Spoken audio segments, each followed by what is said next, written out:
Hello and good day to yous. Welcome back to Mass Effect.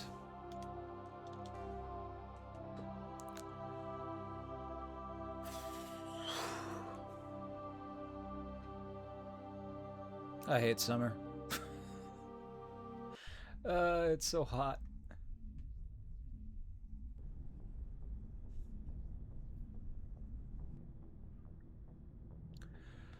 Apologies for missing the stream yesterday. I didn't want to do anything on Monday, and then yesterday was actually fairly bearable, but a friend insisted on hanging out, so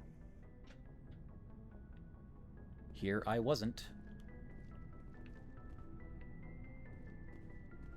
I think I took an opportunity to sort through my gear. Yes, that is considerably cleaned up.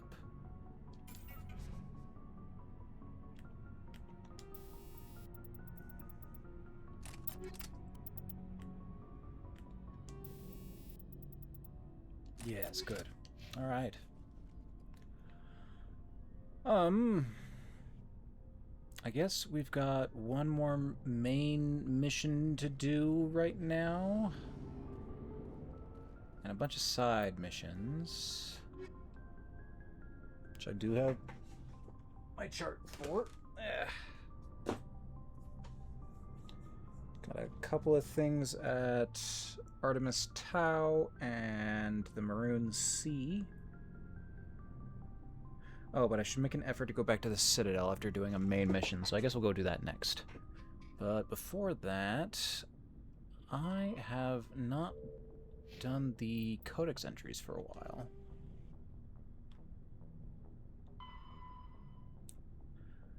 The Asari military resembles a collection of tribal warriors banded with no national structure. Each community organizes its own unit as the locals see fit and elect a leader to command them. Units from populous cities are large and well-equipped, while those from farm villages may only be a few women with small arms. They still clarify, or they still identify them as women, though, even though they're supposed to be, like, agender.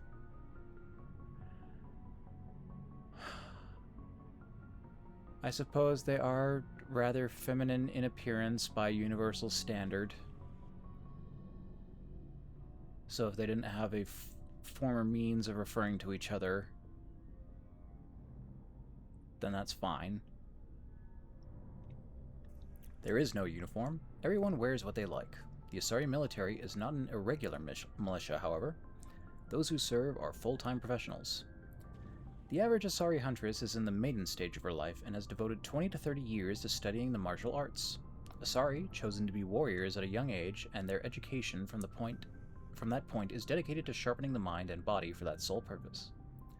When they retire, they possess an alarming proficiency for killing. Huntresses fight individually or in pairs, depending on the tactics preferred in their town. One-on-one, a huntress is practically unbeatable, possessing profound tactical insight, a hunter's eye, and a dancer's grace and alacrity.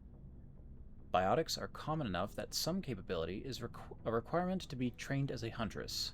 Lack of biotic talent excludes a young Asari from military service. While fluid and mobile, Asari can't stand up in a firestorm the way a Krogan, Turian, or human could.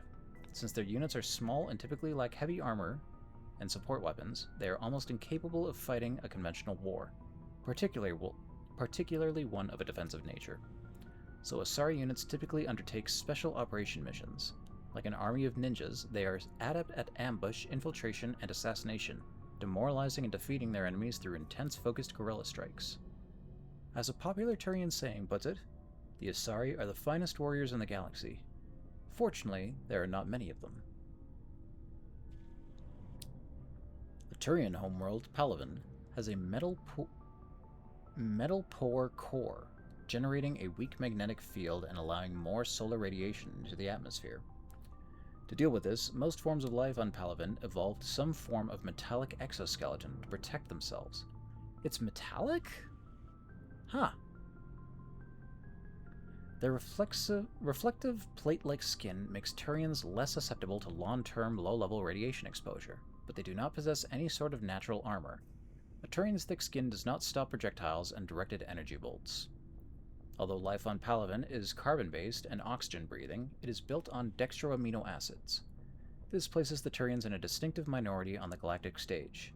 The Quarians are the only other known sapient dextroprotein race. The food of humans, Asari, or Solarians, who evolved in levoamino acid-based biospheres, will at best pass through Turian systems without providing any nutrition. At worst, it will trigger an allergic reaction that can be fatal if not immediately treated. No dinner dates with Garrus, then, I guess. We're gonna have to go to a very diverse restaurant. Wonder what they eat.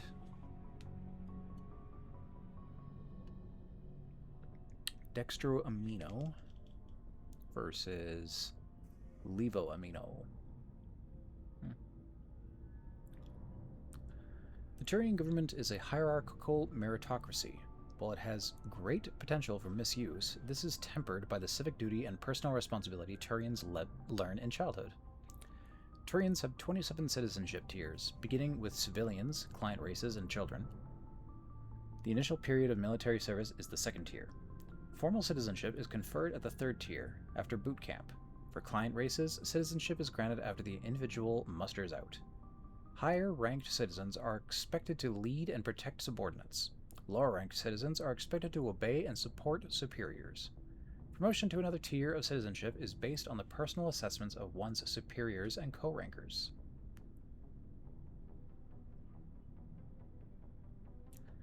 Throughout their lives, Turians ascend to higher tiers and are occasionally demoted to lower ones. The stigma associated with demotion lies not on the individual, but on those who promoted him when he wasn't ready for additional responsibility.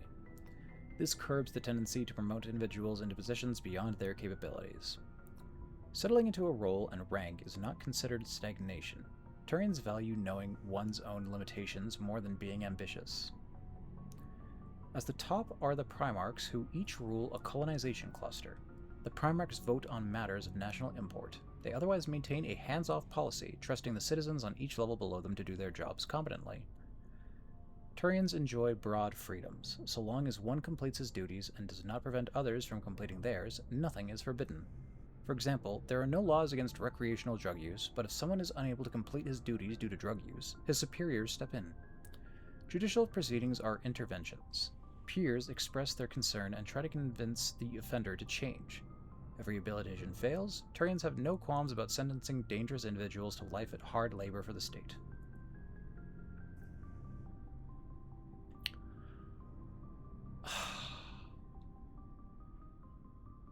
Man, what a, utopic society that kind of sounds like.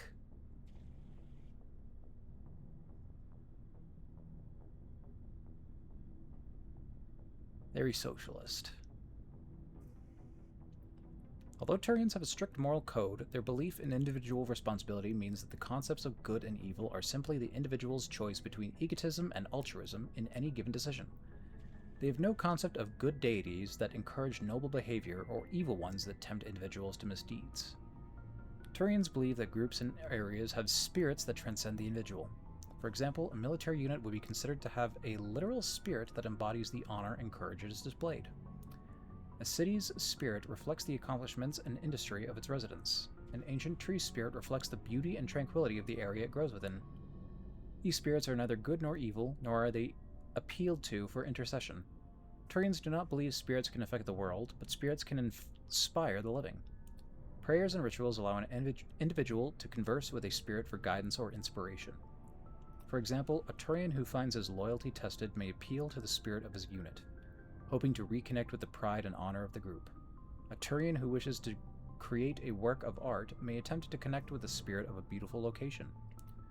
Turians enjoy absolute freedom of religion and can practice whatever appeals to them so long as it does not impede anyone's ability to perform their duties. There are many practitioners of the Asari Sirist philosophy. Since opening dialogue with the Humans Systems Alliance, some Turians have embraced Confucianism and Zen Buddhism.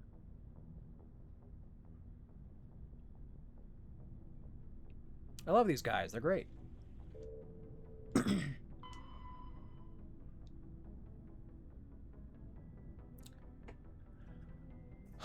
So hard to tell if the one that I immediately show up on has been red knotted yet. Don't think so. The beacon was a Prothean artifact unearthed on the Alliance colony of Eden Prime. Its resemblance to the Prothean databanks recovered on Mars provoked immediate interest from the Alliance and the Citadel Council. It proved to be a solid-state data storage device, part of a galaxy-spanning comm network similar to the modern extranet. Intact Prothean paleotechnology is rare. The beacon seemed to promise another quantum leap of technology, akin to the discovery of the Mass Effect drive and relays. Unfortunately, the beacon also drew the attention of the rogue Spectre Saren Arterius and his synthetic allies, the Geth, a dawn raid by his flagship. Sovereign resulted in hundreds of civilian casualties. The beacon was badly damaged. The motives behind the attack are still being investigated. During the recovery operation, the beacon fired a pulse of energy at the executive officer of the Alliance frigate Normandy. Lieutenant Commander Shepard survived and appears to have suffered no ill effects. Afterwards, the beacon fell inert. The mechanism appears to be dead. Yeah, I don't think I see any difference in the highlighting. The Prothean beacon downloaded its knowledge into Lieutenant Commander Shepard on Eden Prime, causing confusing dreams and visions. While the imagery is becoming clearer with time, the meaning of the beacon communication remains elusive. It has been suggested that Prothean data recording is highly dependent on a certain point of view, what Carl Jung described as the collective unconscious. The cipher needed to comprehend the images implanted in Shepard's mind is the cultural knowledge of a Prothean, the archetypes, biological instincts, and common experiences universal to the race. Since the Protheans have been dead for millennia, it may be impossible to acquire this cipher.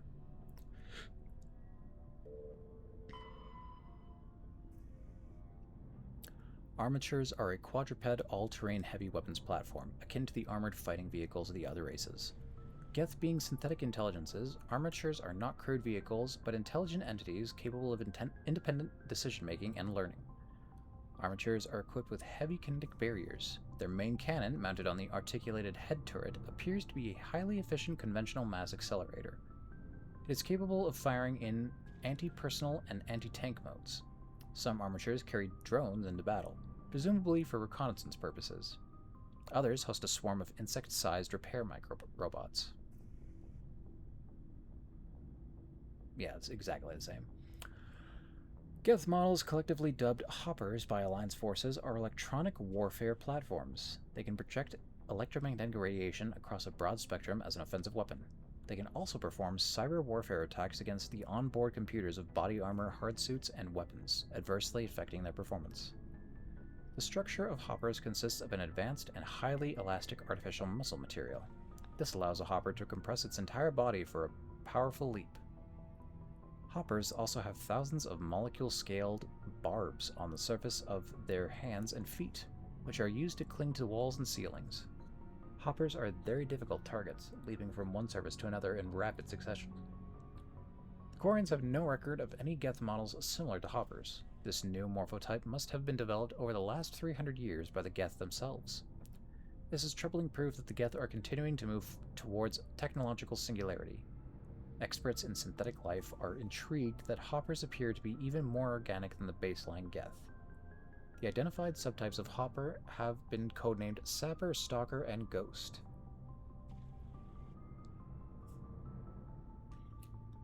So they're starting to appear more and more organic. Less constructed. They're evolving. Life finds a way. Krogan evolved in a lethal ecology. Over millions of years, the Grimm struggled to survive larger predators, virulent disease, and resource scarcity on their homeworld, Tuchanka, turned the lizards into quintessential survivors. Perhaps the most telling indicator of Tuchanka's lethality is the Krogan eyes. Although they are a predator species by any standard definition, their eyes evolved to be wide-set, as an earth prey species like deer and cattle. Krogan eyes have a 240-degree arc of vision, better suited for spotting enemies sneaking up on them than for pursuit. Physically, the Krogan are nigh indestructible, with a tough hide impervious to any melee weapon short of a molecular blade. While they feel pain, it does not affect their ability to concentrate. They have multiple functioning examples of all major organs and can often survive the loss of one or two of any type. Rather than a nervous system, they have an electrically conductive second circulatory system. A Krogan can never be paralyzed. They may lose some of this fluid, but it can be replaced by the body in time. So, when I'm using biotics to throw them or lift them, they're just playing along and not fighting back? It's not like those have paralytic properties, but the way that they just kind of like stop doing anything and try to stand up afterwards makes it feel that way. The hump on a Krogan's back stores water and fats that help the Krogan survive lean times. Large humps are a point of pride. Being well fed implies the Krogan is a superior predator. The most widely known biological feature of the Krogan is their incredible birth rate and rapid maturity. Once freed from the hostile cauldron of a Tuchanka, the Krogan population swelled into a numberless horde. Only the genophage kept them from outbreeding the combined council races. Now the rare Krogan females capable of bringing a child to term are treated like strategic resources. Warlords will trade them at diplomacy or, more frequently, fight wars over them. A harsh Krogan homeworld conditioned the Krogan psychology for toughness just as it did the body. Krogan have always had a tendency to be selfish, unsympathetic, and blunt. They respect strength and self-reliance and are neither surprised nor offended by treachery. The weak and selfless do not live long. In their culture, looking out for number one is simply a matter of course. After their defeat in the rebellions, the very concept of Krogan leadership was discredited. Where a warlord could once command enough power to bring entire solar systems to heal and become overlord, these days it is rare for a single leader to have more than 1,000 warriors swear allegiance to him. Most Krogan trust and serve no one but themselves. This solitary attitude stems in part from a deep sense of fatalism and futility, a profound social effect of the genophage that caused Krogan numbers to dwindle to a relative handful. Not only are they angry that the entire galaxy seems out to get them, the Krogan are also generally pessimistic about their race's chance of survival. The surviving Krogan see no point to building for the future. There will be no future.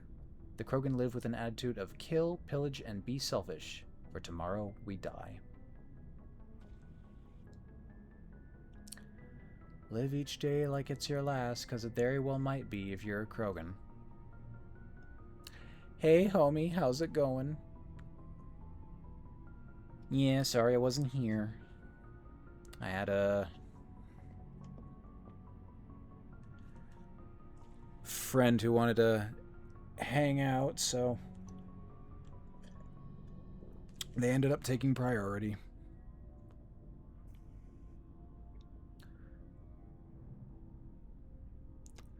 Is it as hot there as it is here right now? Because, fuck, I'm dying. What's the goddamn temperature right now? It's not the worst it's been, but, like, it's draining on me, man. Okay, it's only 20 right now.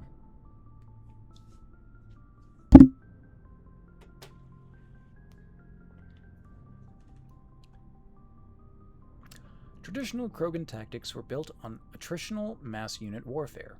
Equipped with cheap, rugged gear, troop formations were powerful but inflexible. Command and control was very centralized. Soldiers in the field who saw a target contacted their commanders behind the lines to arrange fire support. Since the genophage, the Krogan can no longer afford the casualties of the old horde attacks. The Battlemasters are a match for any 10 soldiers of another species. To a Battlemaster, killing is a science. They focus on developing a clean, brute force economy of motion that exploits their brutal strength to incapacitate enemies with a swift single blow of overwhelming power. This change of focus from mass unit warfare to maximal efficiency has increased employment demand in the fields of security and muscle for hire. Due to the unsavory reputation of the Krogan, most of these jobs are on the far side of the law. Battlemasters are not spit and polish, but they do believe in being well armed and equipped, preferably with a gun for each limb. They are callous and brutal, but methodical and disciplined. They use any means at their disposal to achieve their goals, no matter how reprehensible. Hostage-taking and genocide are accepted means to ensure a quiet occupation with few Krogan casualties. The Krogans serving with Saren's forces appear to be returning to the old style of mass attritional combat. They also work in close cooperation with supporting Geth units, who fill the roles occupied by combat drones and other armies. Biotics are rare among the Krogan. Those that exist are viewed with suspicion and fear. The Krogan see this aura of fear as a useful quality for an officer and often promote them. Combat drones and other high-tech equipment are likewise in short supply.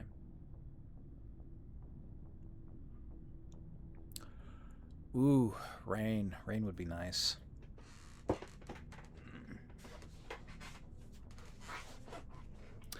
At least there aren't... well, at least there isn't as much smoke in the sky now.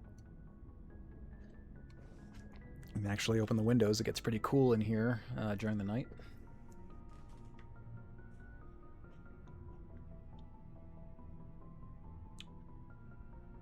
So the Krogan were akin to... oh,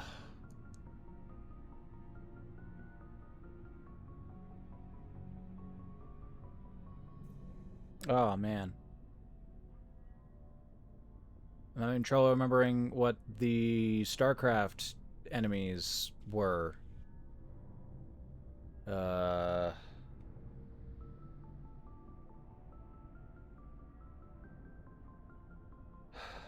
But that's probably closer to the Geth. Or the Flood. And now they're a little closer to, like, the Warhammer Marines. Although the Warhammer also numbers pretty well. They don't have a genophage limiting their birth rate.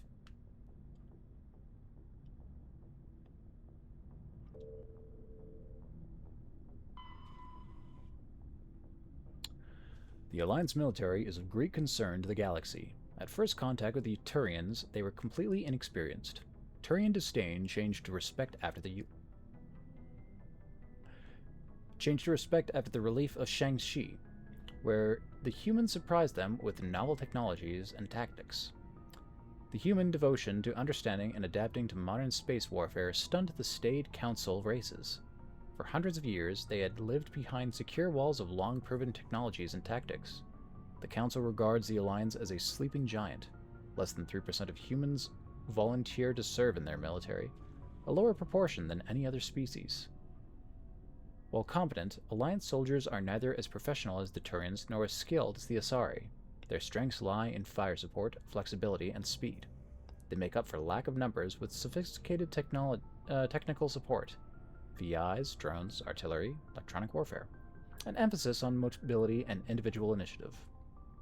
Their doctrine is not based on absorbing and dishing out heavy shocks like the Turians and Krogan.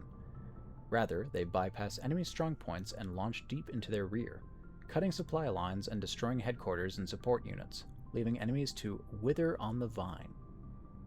On defense, the human military is a rapid reaction force that lives by Sun Tzu's maxim: He who tries to defend everything defends nothing. Garrisons are intended for scouting rather than combat, avoiding engagement to observe and report on invaders using drones. The token garrisons of human colonies make it easy for alien powers to secure them, for which the Alliance media criticizes the military. However, the powerful fleets stationed at phase gate nexuses such as Arcturus are just a few hours or days from any colony within their sphere of responsibility. In the event of an attack, they respond with overwhelming force. You know, the writings of Sun Tzu are mentioned so often in, like, these short-form passages that seek to, like, bullet point his lessons. I wonder what it's actually like to read.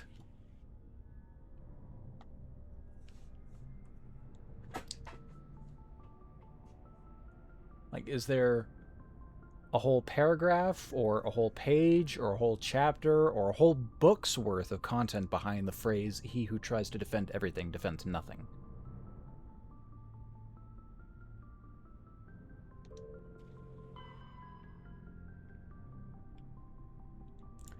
Gagarin Station is the largest deep space station built by humanity, a Bernal sphere designed with a 500-meter diameter habitable area. It was constructed beyond Pluto, nearly 80 astronomical units, 12 billion kilometers, from Sol. Moving crew and material to this location bankrupted most of the backers.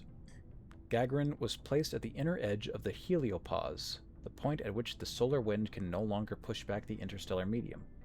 It was built to test a number of faster-than-light drive principles that theoretically could only occur in interstellar space. The station was nicknamed Jump Zero, as it was intended to be the jumping-off point for humanity's expansion into the galaxy. Shortly after the station was completed, the Prothean ruins were discovered on Mars, rendering the entire effort moot. Oh, man. Investing trillions of dollars into a project only to have it uprooted at the last stage and go completely bankrupt. Oh. Fuck you, companies. Fuck you, private backers. After struggling to make a profit for a decade, Gagarin was sold to the Systems Alliance in 2159 for a fraction of its construction costs. The Alliance refurbished it as a research and training center for the recently discovered biotic phenomena. In 2169, the Biotic Acclimation and Training Program was shut down and Gagarin became a general research facility. Its remote location and intentional isolation from the extranet makes it popular for dangerous research, particularly in the field of artificial intelligence.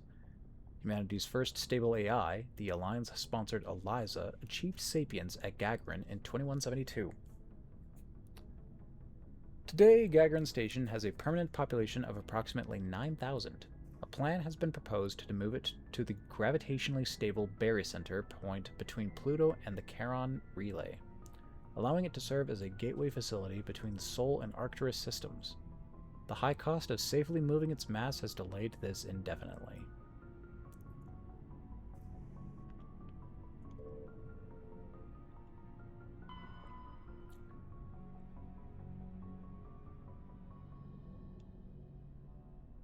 As positive or negative electrical current is passed through an FTL drive core, it acquires a static electrical charge. Drives can be operated an average of 50 hours before they reach charge saturation. This change is proportional to the magnitude of mass reduction. A heavier or faster ship requires saturation more quickly. If the charge is allowed to build, the core will discharge into the hull of a ship. All ungrounded crew members are fried to a crisp. All electronic systems are burned out, and metal bulkheads may be melted and fused together. The safest way to discharge a core is to land on a planet and establish a connection to the ground, like a lightning rod. Large vessels like dreadnoughts cannot land and must discharge into a planetary magnetic field. The ship passes the charge from the drive core to the exterior armored hull, then dives into the magnetic field. Larger ships aren't able to land on planets?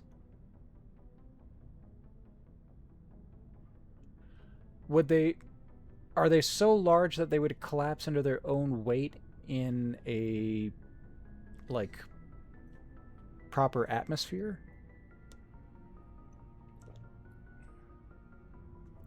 It's like the reason why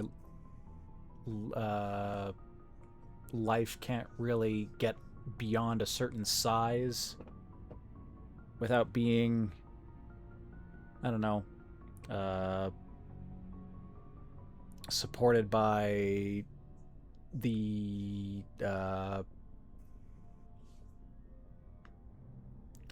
it's like deep sea life can get really, really big because of the pressure and support of the water. Similar things could happen in space, I guess. As the hull discharges, sheets of lightning jump away into the field, creating a beautiful auroral display on the planet. The ship must retract its sensors and weapons while dumping charge to prevent damage, leaving it blind and helpless. Discharging at a moon with a weak magnetic field can take days. Discharging into the powerful field of a gas giant may require less than an hour. Deep space facilities such as the Citadel often have special discharge facilities for visiting ships. Heat limits the length and intensity of ship-to-ship combat. Starships generate enormous heat when they fire higher-energy weapons.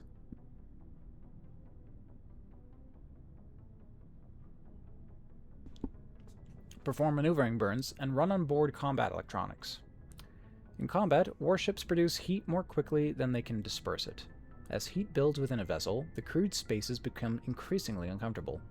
Before the heat reaches lethal levels, a ship must win or retreat by entering FTL. After an FTL run, the ship halts, shuts down non-essential systems, and activates the heat radiation gear. Combat endurance varies by ship design, and by the battle's location. Battles in the deep of cold of interstellar space can go on for some time. Engagements close to a star are brief. Since habitable worlds are usually close to a star, battles over them are frantic.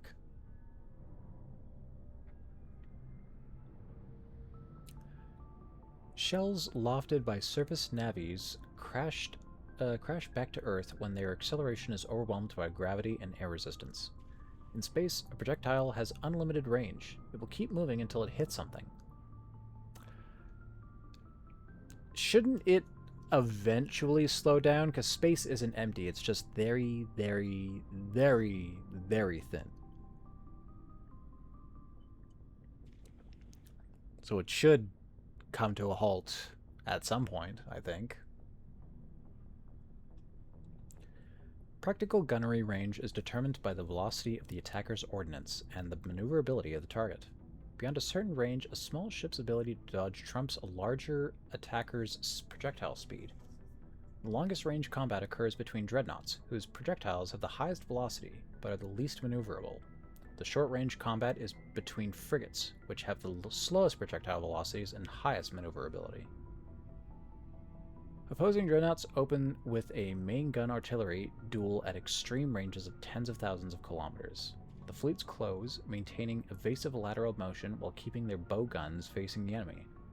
Fighters are launched and attempt to close to disrupt their torpedo range. Cautious admirals weaken the enemy with ranged fire and fighter strikes before committing to close action. Aggressive commanders advance so cruisers and frigates can engage. At long range, the main guns of cruisers become useful. Friendly interceptors engage enemy fighters until the attackers enter the range of ship-based guardian fire. Dreadnoughts fire from the rear, screened by smaller ships.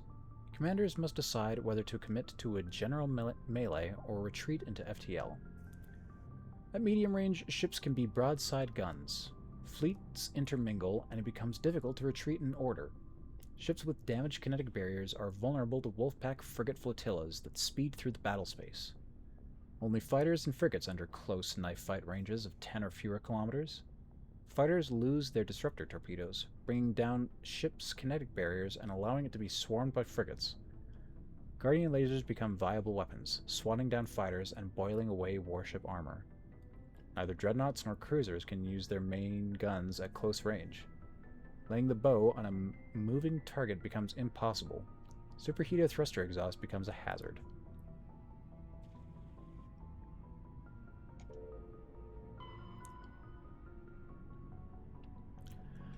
Biotics manipulate Mass Effect fields using dozens of Element Zero nodules within their nervous system that react to electric stimuli from the brain. Amplifiers allow biotics to synchronize the nodules so they form fields large and strong enough for practical use. Amplifiers can improve a specific discipline or talent. An implant is a surgically embedded interface port into which amps are plugged in. On humans, the implant is usually placed at the base of the skull for convenient access, though the user must be careful to keep it free of contaminants. Implant ports can fit a variety of amps, and there is a growing market for modifications and add-ons. The finest quality implants and amps are manufactured by Asari artisans. The Alliance's L3 implants, first deployed in 2170, are a significant step forward. Biotic implants and amplifiers only provide the potential to create coherent Mass Effect fields. Whether biotics can actually do so is largely determined by their training. Biotics must develop conscious control over their nervous systems, sending specific electrical impulses to the Element Zero nodules embedded in their nerves. They are taught to use their implants and amps with biofeedback devices and physical mnemonics. Specific gestures or muscle movements fire the proper sequence of nerves to activate a certain skill. Conotix Industries pioneered biotic training with the Biotic Acclimation and Temperance Training Program. Although BOT did not achieve the desired results, Many techniques taught are still used today. Many human think tanks are trying to develop some form of biotic super soldier. Most are benign efforts to create more flexible troops. Others, less publicly known, are unapologetic attempts to create Nishian Supermen. There's always going to be someone out there who wants to make a super monster.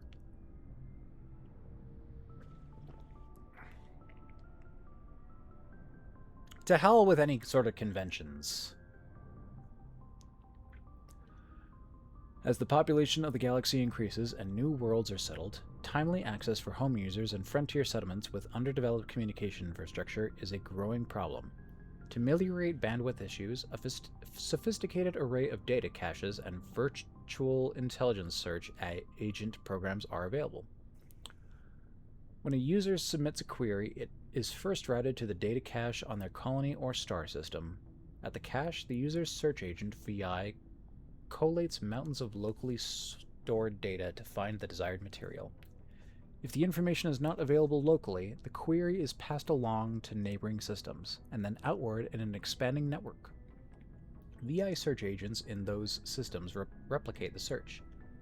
If the desired information is found, it is compressed into a burst file and queued for transmission to the source system. The burst is assigned a priority based on the number of queries for it. The greater number of queries, the higher the priority. When a new solar system is first connected to the net, a selection of the most popular data is installed locally. The storage hardware is cheap. The capacity required to hold all the data produced every day by trillions of people on hundreds of worlds is not trivial.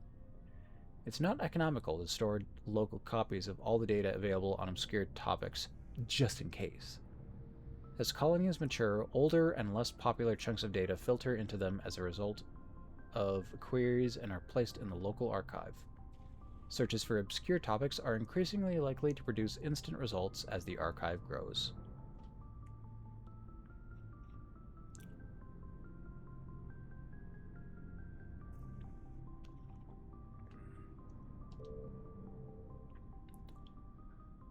Okay, that's all of them. I can get back to the voiced ones. After the Geth secure a location, they round up and impale dead and living bodies on mechanical spikes. The spikes rapidly transform these victims into withered husks, extracting water and trace minerals, I've read this one replacing already. them with cybernetics. Thresher maws are subterranean carnivores that spend their entire lives eating, or searching for something to eat. Threshers reproduce via spores that can lie dormant for millennia, yet are robust enough to survive prolonged periods in deep space and atmospheric re-entry. As a result, thresher spores appear on many worlds, spread by previous generations of space travelers. The body of a thresher never entirely leaves the ground. Only the head and tentacles erupt from the earth to attack. In addition to physical attacks, threshers have the ability to project toxic chemicals and emit bursts of infrasound as a shockwave weapon. Oh, The okay. Alliance first encountered threshers on the colony of Akuz in 2177. After contact was lost with the Pioneer team, Marine units were deployed to investigate. The shore parties were set upon by hungry threshers, and nearly the entire assault force was killed. Alliance forces recommend engaging threshers with vehicle-mounted heavy weapons. Nah, I'm built different. Wonder if I could beat one of those on foot. Varan are omnivores with a preference for living prey. Originally native to the Krogan homeworld of Tuchanka, they are, like most life from Tuchanka, savage, clannish, and consummate survivors. They are pack hunters when vulnerable prey is readily available, and become scavengers when outnumbered or outclassed. Their supreme adaptability, vicious demeanor, and rapid breeding cycle have made them ubiquitous and dangerous pests on many worlds. Everybody from Tuchanka Virtually just like everywhere the gets Krogan it have on. been, Varan infestations Are have rabbits from followed, Tuchanka? wreaking havoc with the native ecology. The Krogan have had a love-hate relationship with Varan for millennia, alternately fighting them for territory and embracing them as treasured companions. To this day, Krogan raise them as beasts of war. One of the common subgenus of Varan has metallic silver scales, leading to the rather unusual nickname, fish dogs. Faster than light Sovereign is the flagship of the rogue Spectre's Saren. An enormous dreadnought larger than any other ship in any known fleet, it is crewed with both Geth and Krogan. At 2 kilometers long, its spinal-mounted main gun is likely capable of penetrating another dreadnought's kinetic barriers with a single shot. How Saren acquired this incredible warship is unknown. The prevailing opinion is that Sovereign is a Geth construct, while others believe it is a Prothean relic. Its design, however, hints at a more alien and mysterious origin. The attack on Eden Prime demonstrated Sovereign's ability to generate mass effect fields powerful enough to land on a planetary surface. This implies it has a massive Element Zero core and the ability to generate staggering amounts of power.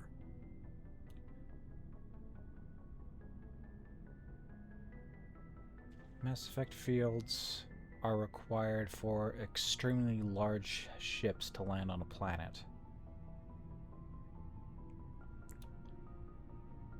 Is re-entry for a ship that's 2 kilometers long just like untenable unless it's got a mass effect field to assist it?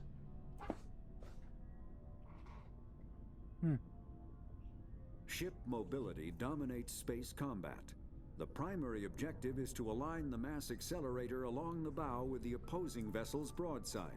Battles typically play out as artillery duels, fought at ranges measured in thousands of kilometers, though assaults through defended mass relays often occur at knife fight ranges, as close as a few dozen kilometers.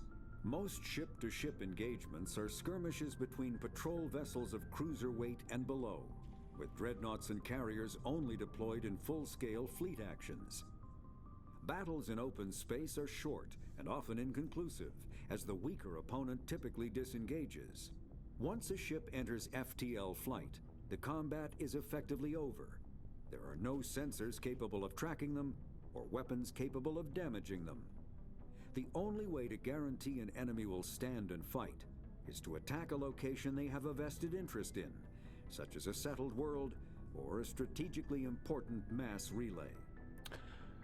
If there end up being any scenes where there's ship-to-ship combat and they're within, like, line of sight of one another, like eyesight, like both on the same screen at the same time, I'm going to call bullshit, because knife fight range, aka the closest that ships generally ever get, is within a few kilometers of one another.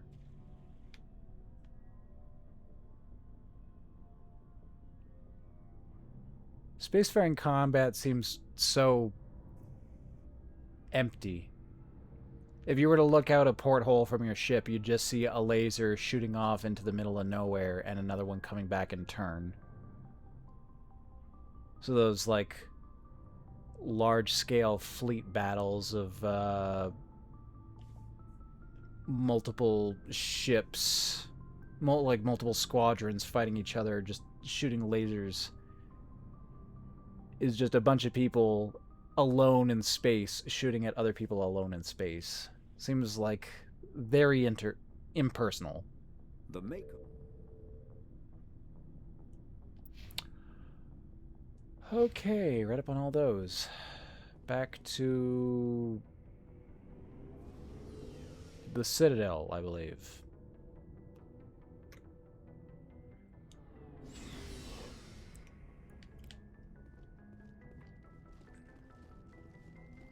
Oh, further back, and then up.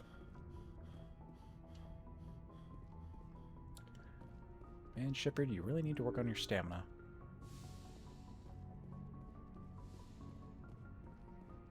Good timing, Commander. We got a transmission coming in from the Citadel. Top priority clearance. Is it the ambassador? It's not his signature. I think it's from the Council. I'll patch it through to the comm room. Into the comms room. That's...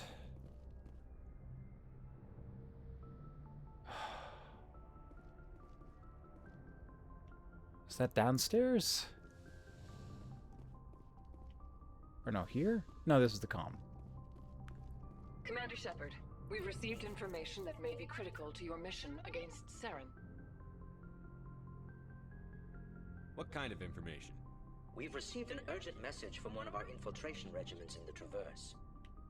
You mean spies? Spectres tend to attract attention, Commander. But they are only one arm of the Council. Special task groups are often a better option for monitoring developing situations. Send in Currently the have Asari several ninjas. infiltration units scattered throughout the border regions of Citadel space. This particular unit was gathering intel on Saren. I don't like being kept in the dark. We can't have you racing around the galaxy chasing false leads, Commander. We only contacted you because we feel this may be significant. Unfortunately, the message we received was little more than static. The infiltration team must be in a situation where they can't set up proper interstellar communications. But the message was sent on a channel reserved for mission-critical communications. Whatever they were trying to tell us, we know it was important. Considering your interest in Saren, we thought you might want to investigate this. Find out what happened to our team. The signal originated from the planet Vermeer.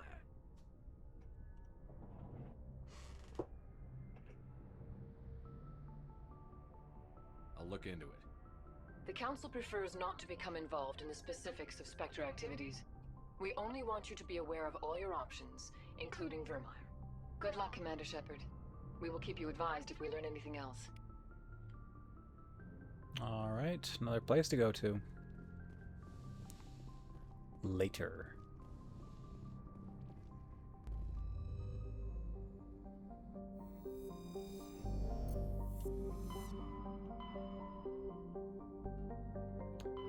To the Citadel! Man, it's so far out of the way from everything.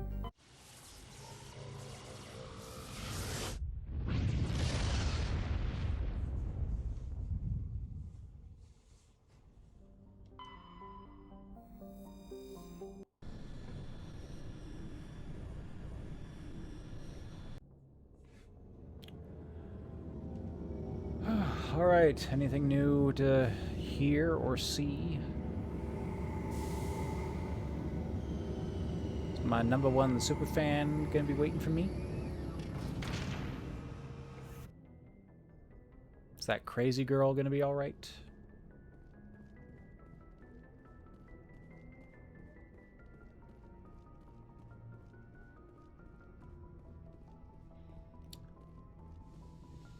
You know what? I feel pretty safe and at home on the Citadel. I'll bring Liara along with me. And...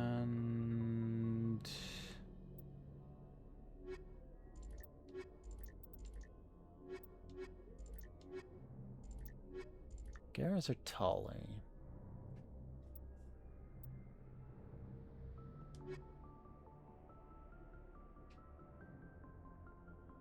Well, let's bring Tully.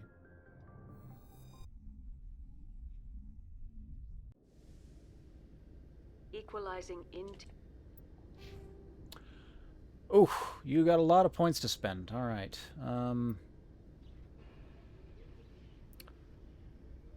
You are not proficient with any kind of weapon. Interesting. But you do have lift.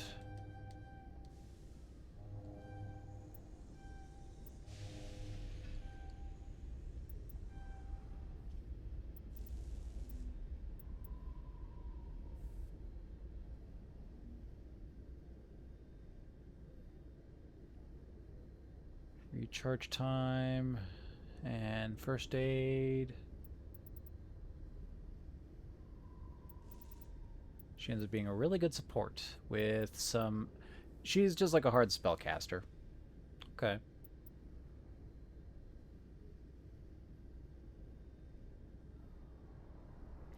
Well, I don't see anyone else with singularity, so that sounds like it would be good.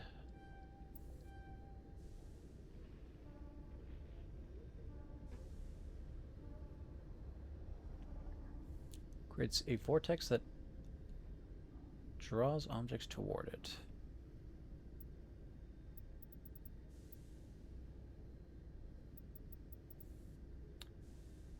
Four, 60, 80.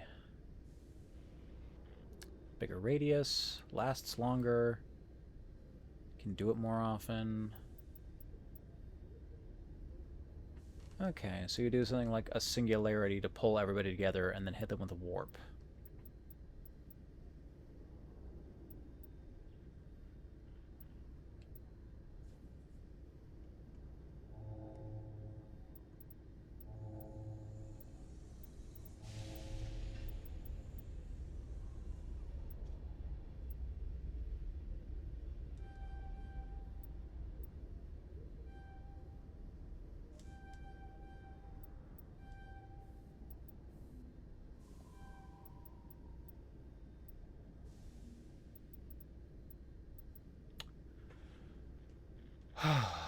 $33 points, eh? Hmm.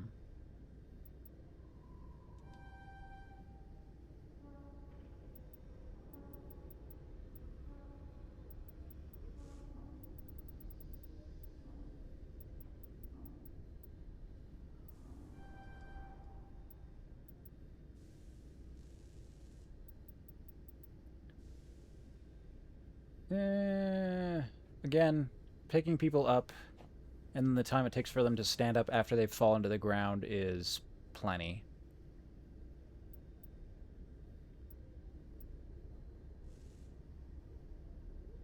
Is this just gonna slowly pull people towards the center, or is it gonna fully pick them up and, like, scramble them while they're being moved? I don't know.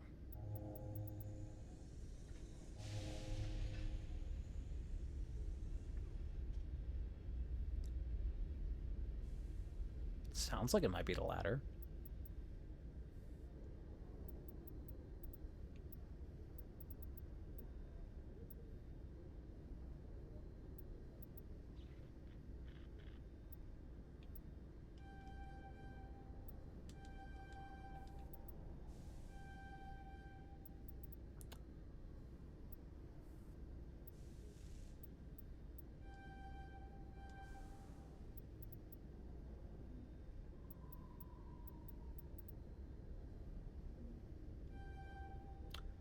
There we go. Oh, and you need 4 points. Okay. You can finish off your pistols. Or your basic armor.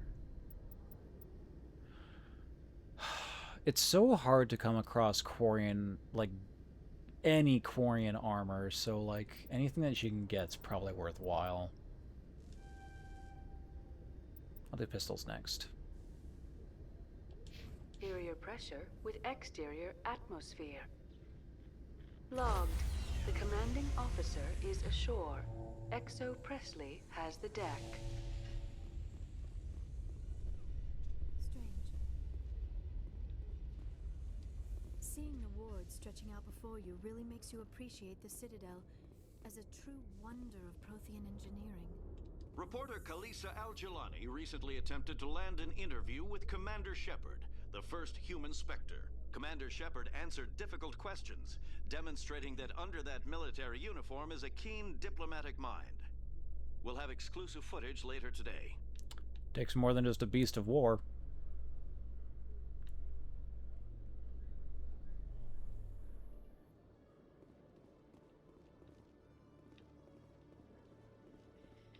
Anyone here got a quest for me?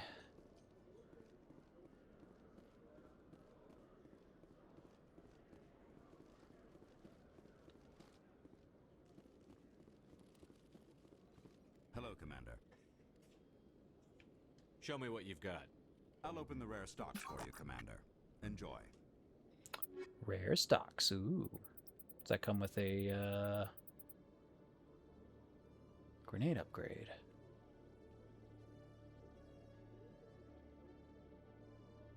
I've currently got 2.2 million credits. Sure.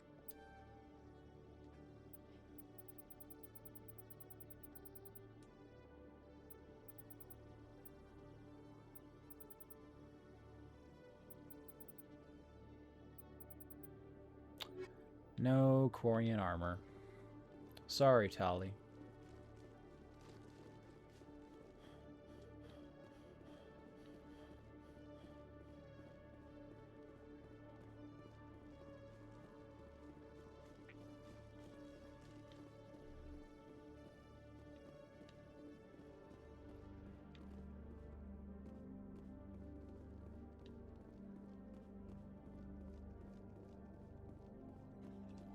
to see you, Commander. No more missions from Chelik. That was just a one-time gig. Hello, Commander. And I can talk to that guy, but he's got nothing going on.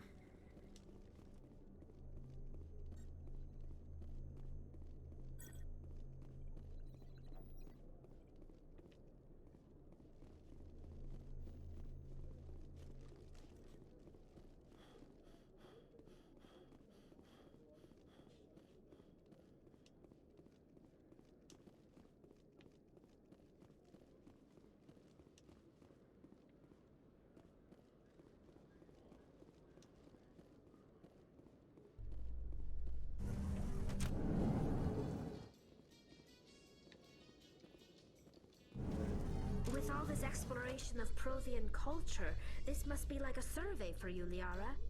Our travels now are somewhat different from my normal excavations. I would prefer lengthier studies and fewer explosions. Yeah, we have Most just of brought the a scientist technology along with I had us. hoped to bring back to the flotilla has subsequently attempted to kill us.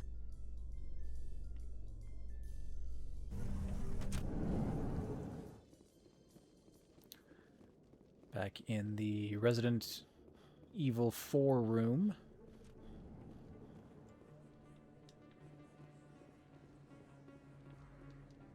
Hey, Commander Shepard. Good to see you again. Anything you need? I have to go. Nothing new from Right. him. You're probably real busy. Well, see you I around. feel Commander. like there was some sort of quest with Harkin, but he just kind of sits drunkenly at the club, so I don't know.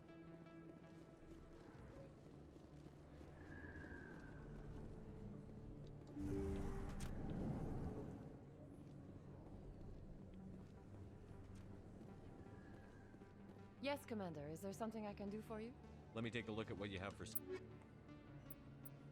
Oh, you got a bunch of upgrades. Oh, they're costly, unfortunately.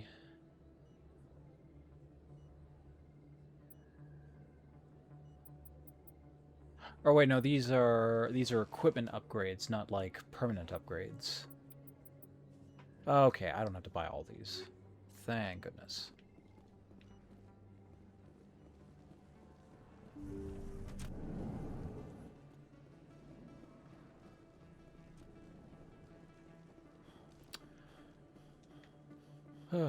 That would have been embarrassing.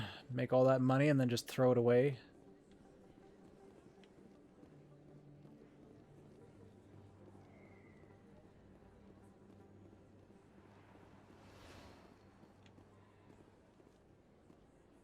No, a lot of people here.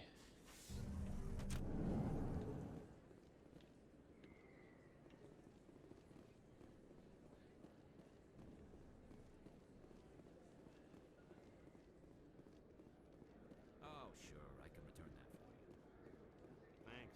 Hasn't worked well since I bought it. Welcome back, EarthClan. Show me what you've got. Nothing new. And nothing I care about. Hey, Commander, Conrad. I've got an idea, and I wanted to run it by you.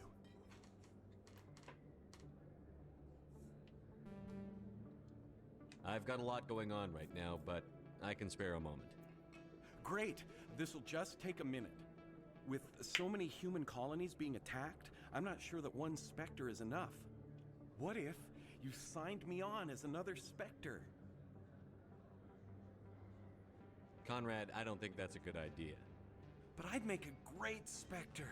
I'd be right there with you, showing the Council what humanity is capable of. I know you're afraid to trust people after losing your team at Akuz, but I'd never let you down. You're not qualified. Ooh, a low enough that I can actually intimidate him out of it. All right, let's see. I'm a bad guy. Stop me from killing you. What? No, please. Please don't hurt me. Why are you doing this? Because you're not a soldier, Conrad. You can't handle this. Go home. I thought you were a hero. Heroes don't do things like I wish I'd never met you. Never meet your heroes, kid. I'm 4 years older than you. Well, act like it.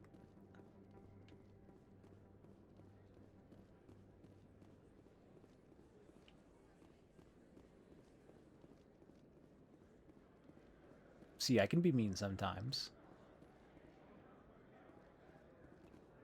I'm just glad he's not the Yes, human. You need something, yes? your like biggest fan from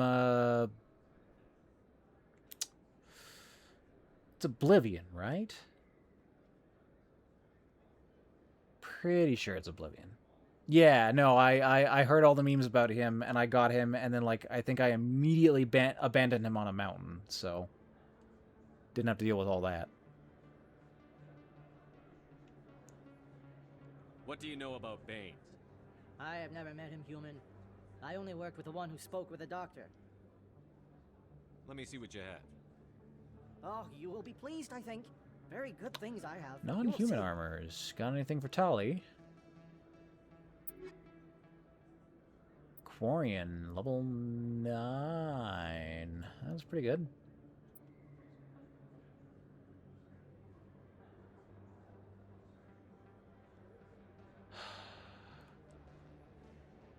Oh wait, no, I'm looking at Liara. 8 more DR, 60 more shield, 9 more tech.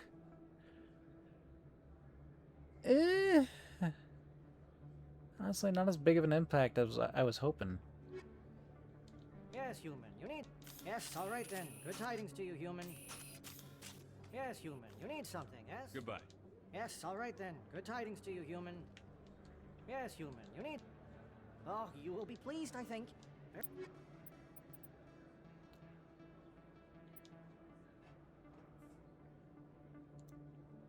This one seems oddly better. Does it have less slots?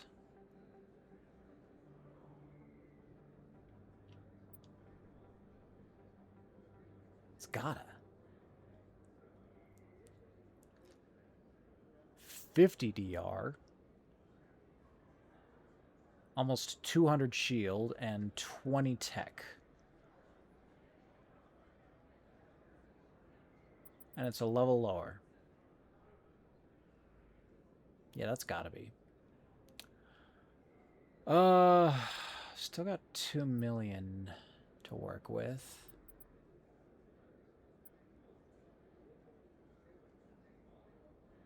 Did I want to spend a little less than 1/10 of that on some armor for Tali?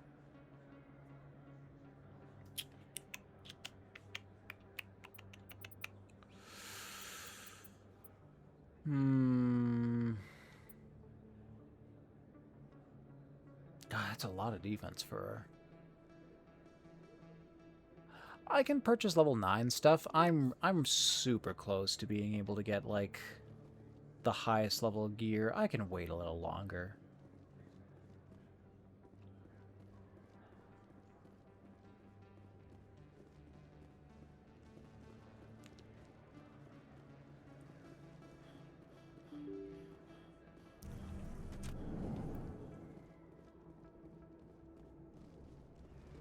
Oh, is there anything new going on at the bar? No.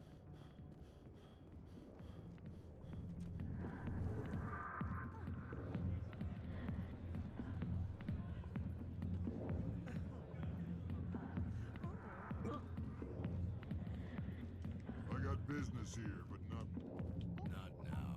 Watching the show. Go away. Continues to be a useless drunk.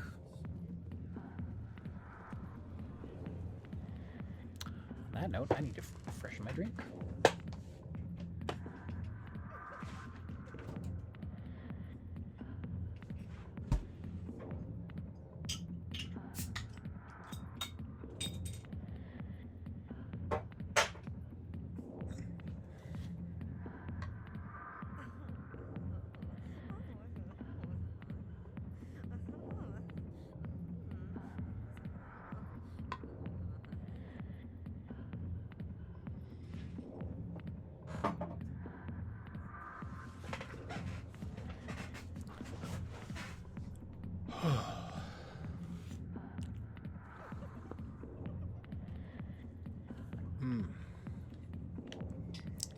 Super dry.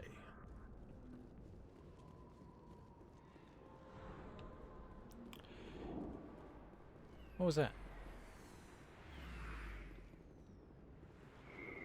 I'm just looking at the sign. Okay.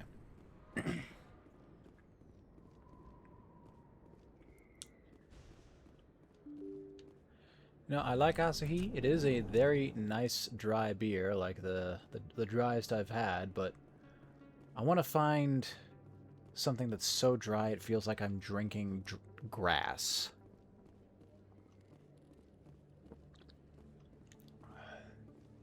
Like I can almost feel it scratching my throat on the way down, because you like... I've asked a couple of people this. You ever get an itch, like, on the inside?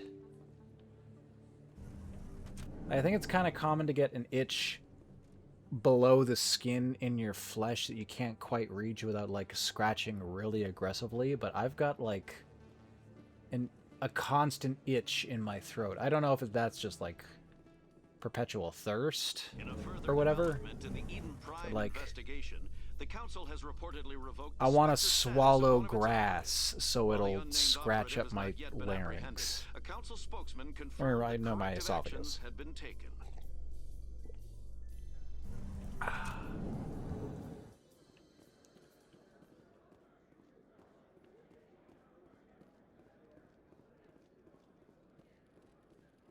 I guess it's less of a actual physical itch and more of like a sensory itch. And I just want to stimulate my throat in a way that's like scratching it. And the best I can think of is like drinking small particulate.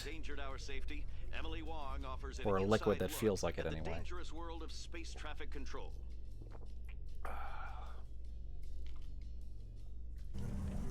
Maybe that's why I'm really bad at chewing food.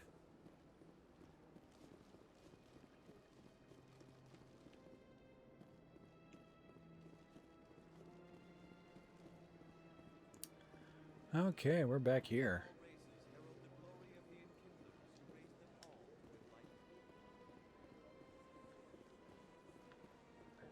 Where there was only darkness, the enkindlers gave light. Where there was only ignorance. Is there anybody at the Citadel who wants to talk? Where there was only silence, the enkindlers gave the gift of speech. Kind of got the impression after doing a main mission that, like, Welcome to Presidium. For your that there'd be more convenience, stuff to this do. terminal is programmed with... That's all for now. Thank you for using Avena. Have a pleasant day. After years of poor economic performance, ExoGeni has announced that its research colony on Pharos is finally returning a profit. New discoveries and a dedicated colonization effort have finally paid off for ExoGeni. ExoGeni stock rose sharply with the announcement, with investors pleased at this surprising news.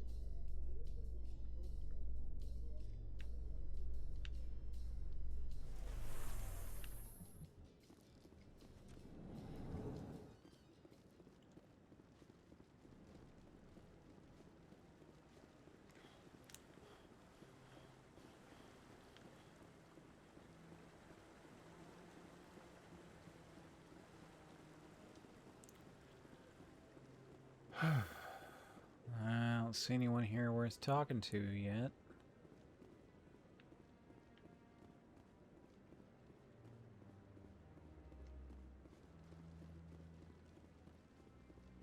No, I'm waiting to...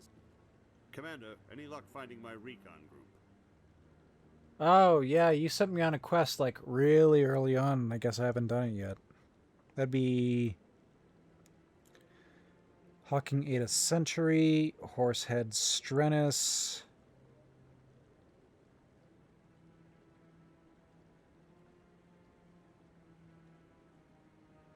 Those sound like the oldest locations I've had to go to. Maybe Maroon Sea Matano.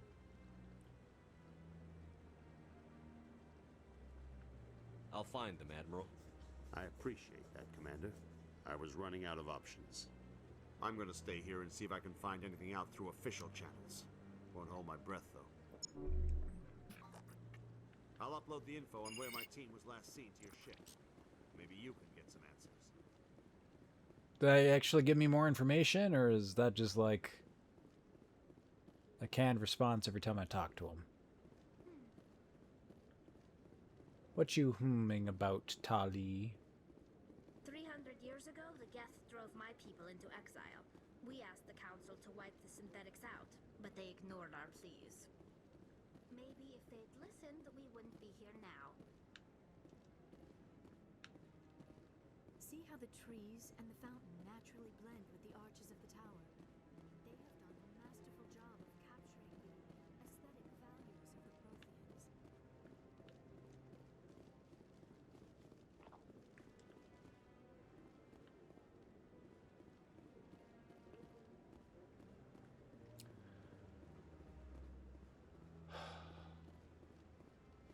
I suppose that mission with Liara was incredibly short.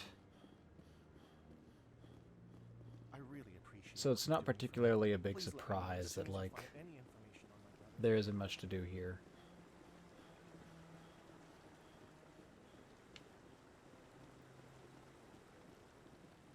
I did disillusion my biggest fan, so there's that.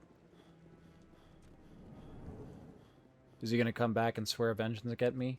Alliance officials Get like a report that a Geth incursion into the really Armstrong garish cluster has tattoo on been his face. repulsed, with the Geth suffering heavy casualties. In the event of future Geth activity, And join some sort of mercenary group, and then I'm gonna beat him up, and he's gonna see the error of his ways, and it's gonna play Theme of Sadness from Yakuza, and everything will be alright.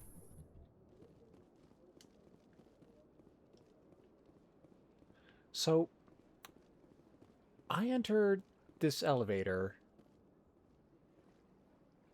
let's say from the north side.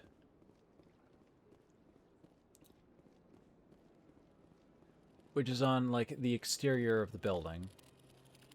And then I exit also out of the north side on the top that leads into the Citadel Hall. Shouldn't it be on the south side? Or is the camera, like, moving around in such a way that I'm not noticing it when it jumps me into the elevator?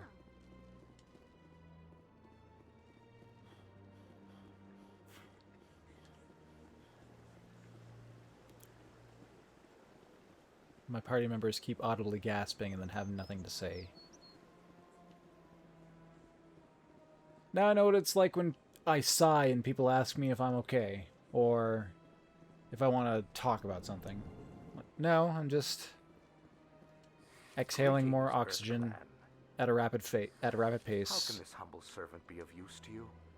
Because I'm, like, tired. Feels good, man. Love a good sigh.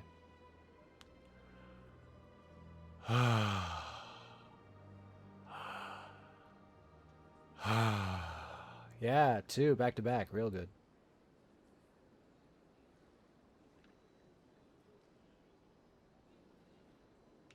I should go. Goodbye, Commander.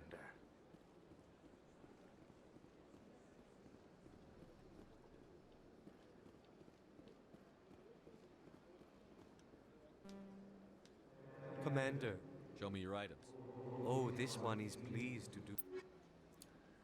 More Quarian armor. How's this one compare? Must be... Yeah, I think this is the same one I was just looking at. So it's not all that much better, so I gotta assume it's got 2 more equipment slots.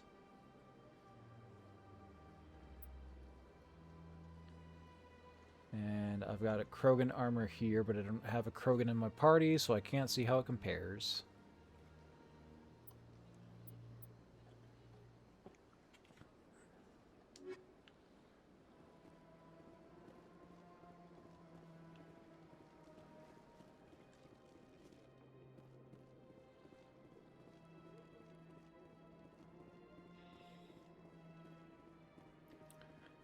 Man, the start of this game was so front-loaded with quests, and now the moment I get out into space, it's like I'm drip-fed quests at every planet that I go to.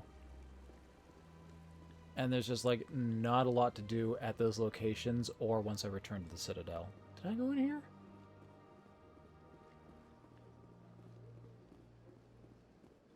Oh, yeah, no, I've absolutely been here. Okay.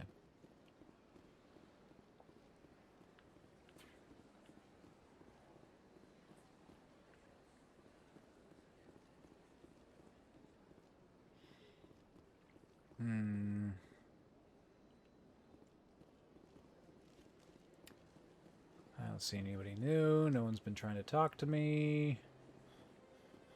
The embassy is my last hope.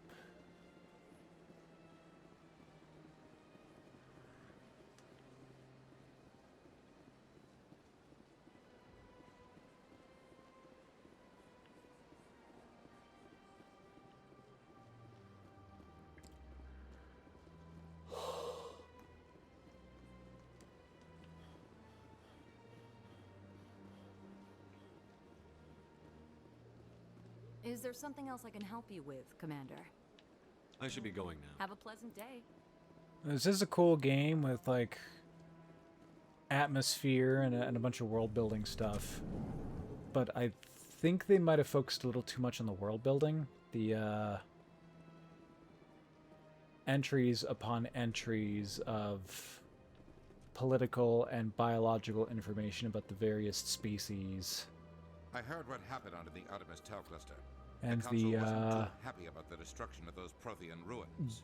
Entries about each planet, its relative features, resources, and statistics I know. Just try to be a little more careful. The council's watching. I feel like the majority of the content in this game. How you behave.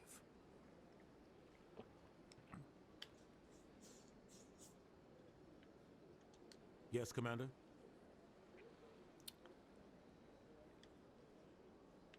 What do you know about Armiston Baines? Where did you hear that name? Never mind, I don't want to know. Baines is dead. Has been for quite some time.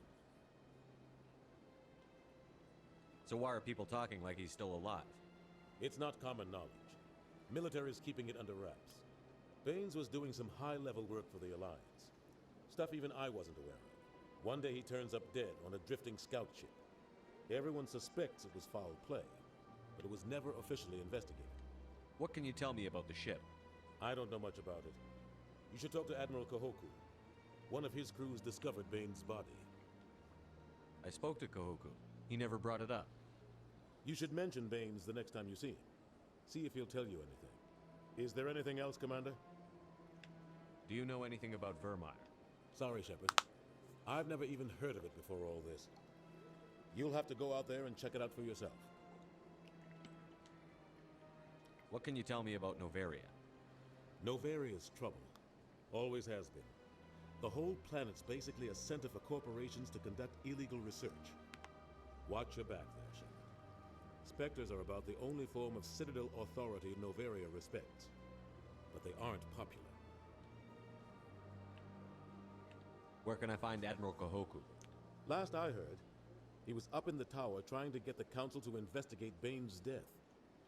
Is there anything else, Commander? Back in the tower I go, I guess. I should go. I'll be here if you need anything.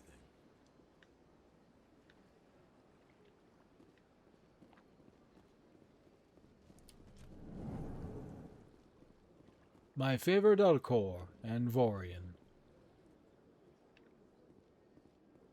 Actually, did you sell anything? Surprised welcome. You have returned, human. Sincere farewell.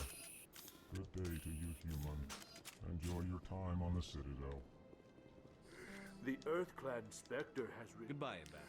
Yes, yes. Good day, Earth-clad. So grumpy.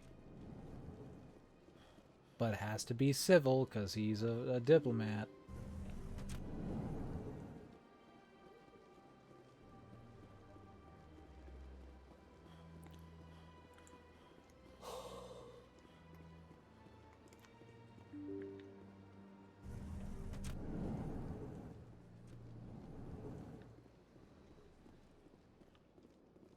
I can't believe I landed a job here.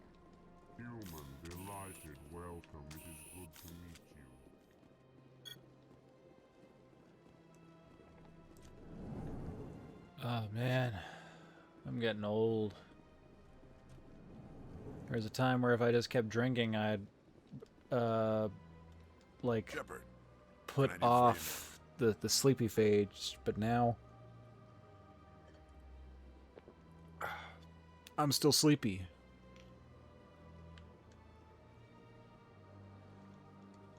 Goodbye,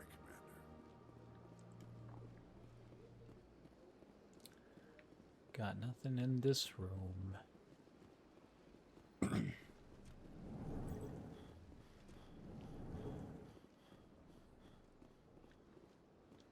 This place seems strange. I wish there were more humans around. Racist diplomat. Yes, Shepard? Did you find my sister? How'd you find out who was behind the ransom? I have resources. Contacts and credits can go a long way, especially if you're willing to bend the rules. I already broke the law when I paid the ransom. This couldn't make things any worse. I have to go. Come back and see me when the Still job's working on finding that girl's sister. So I guess there's nothing else until I complete some side quests.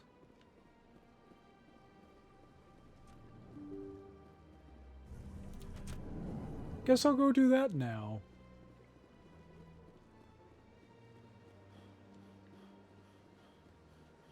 Oh, once I talk to the Admiral.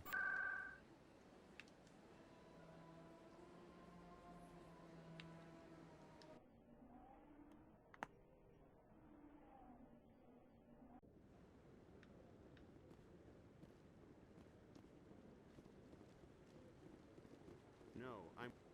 Commander, any luck finding my recon group? Captain Anderson said you had information on Baines. Not as much as I'd like to. One of my crews found him, frozen stiff on board a derelict vessel. The missing recon group? The one I sent you to find? They were scouting the system we found Baines' ship in. You should have mentioned this earlier, Admiral. Baines is already dead. It's too late for him. I'm only concerned about my team. Someone has to find them. Please, Shepard, I'm counting on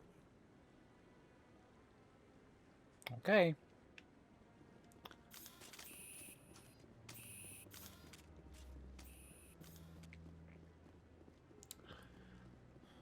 So I heard some things about Red Shepherd. Could I just go around and like be mean, threaten to kill everybody, and then actually kill everybody? An option. Oh, no, it doesn't like me pointing my gun at civilians. Maybe not. And at the same time, I can just free aim. I just can't, like, scope.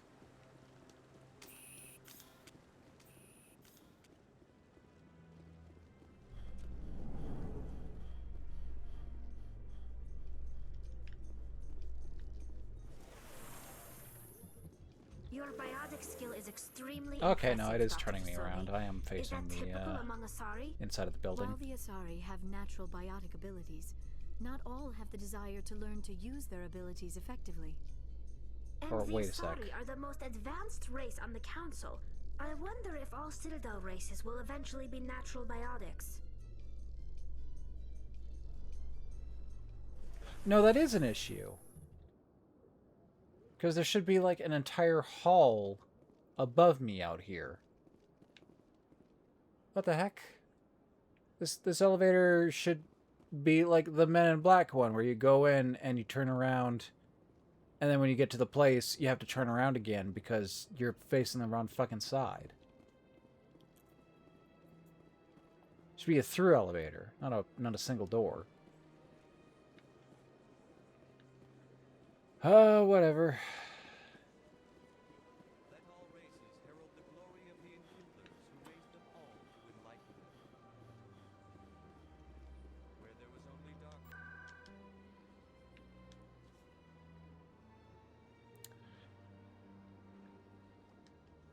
Is it in the wards?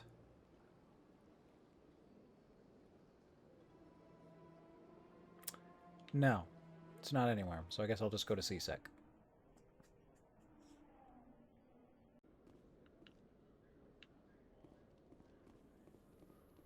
In light of the recent attack on Eden Prime, many colonial investors are pulling their support for future projects.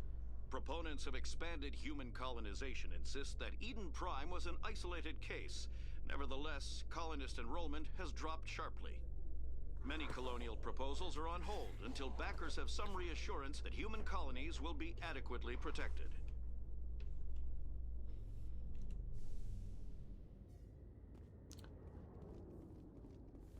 Oh. Another codex entry.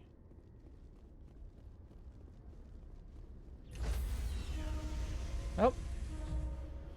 It was fun having you on the team, Liara. Decontamination in progress. Hope you enjoyed it. Logged. The commanding officer is aboard. XO Presley stands relieved.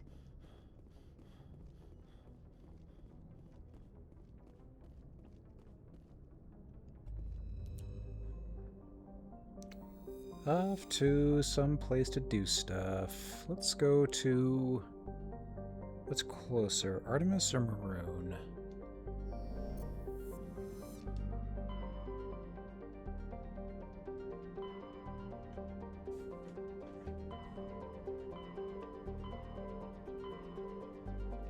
I guess I have to go to the Horsehead anyway. Just make sure I don't go to Pharos too soon. Wait, do I still have business in Novaria? I thought I did that thing.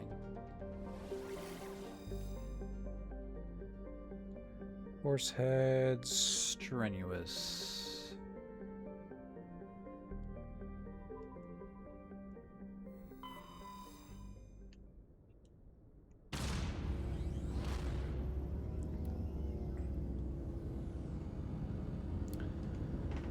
Actually, while we're going there, I'm going to take a quick break, so this is an opportunity for everyone to go grab a drink or a snack. We will be right back.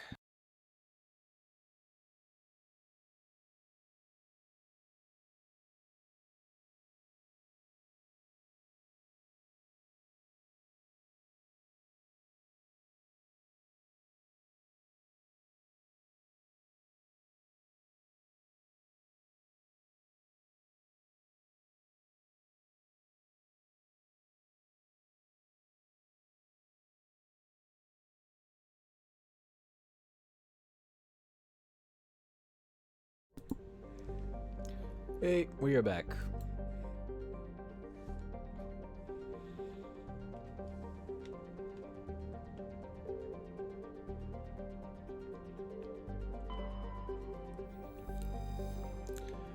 Shrouded by a thick atmosphere of complex hydrocarbons, Yunthorl has never been fully mapped. The surface is hot and completely covered by a global ocean of liquid hydrocarbons. There are indications of primitive organic life developing deep within the global ocean.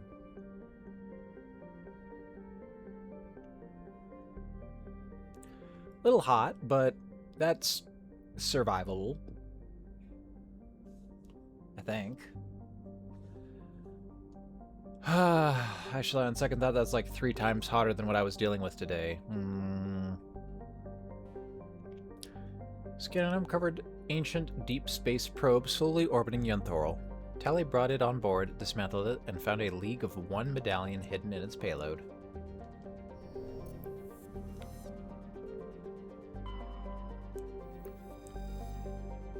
Zawin has a thin atmosphere of carbon dioxide and ethane. The surface is frozen and mainly composed of cobalt with deposits of copper. Planet-side conditions are hazardous, with constant ice storms racking the surface. Very cold, not worth being on.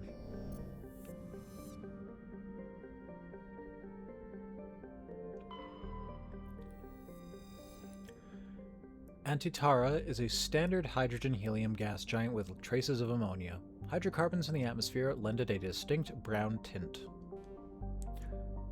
Scans indicate concentration of helium-3.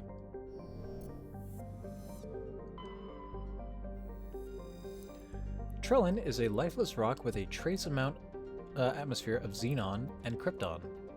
Its surface contains large amounts of iron and magnesium silicates. Due to heavily cratered terrain, starships are discouraged from landing. A Solarian religious cult claims that a certain pattern of overlapping craters in the southern hemisphere resembles their goddess.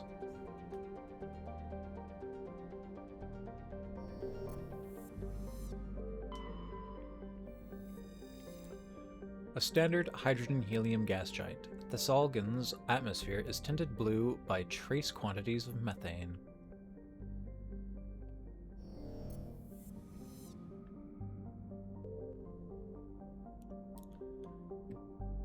Nothing going on in this system.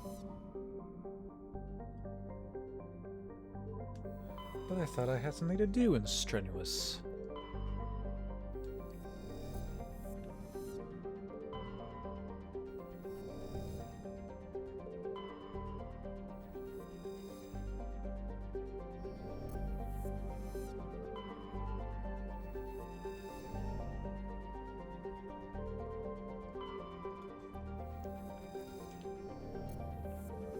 What dis? The Majesty is a Kowloon-class modular conveyor of human design. The ship is a derelict. All compartments are exposed to space and the fusion plant is leaking. The damage is consistent with the ship-mounted mass accelerator fire. A faint trail of radioactive particles, possibly exhaust from a sublight nuclear engine drive, leads towards the nearby planet of Zawin. Now I can land. That's why it's a level 1 cold hazard. That would only matter if I was actually gonna, like, touch down on the place. You and you.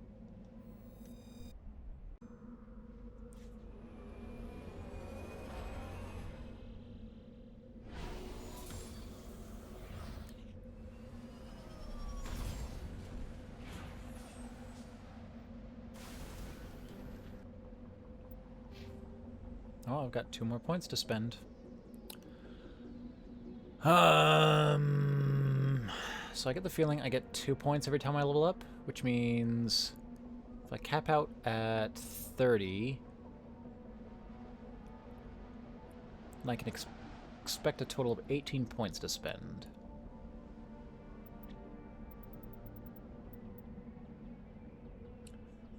Finish getting that. There's 4.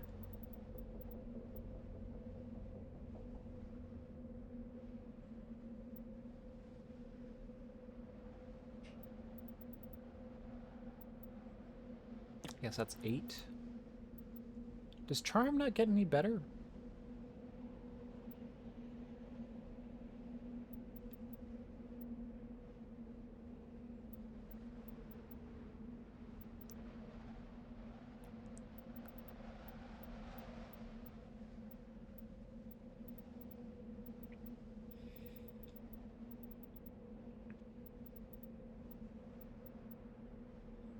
Cap out Spectre training, nearly cap out Vanguard, and get 4 points, or 5 points, 1, 2, 3, 4, 5, for max barrier if I want, which I probably do.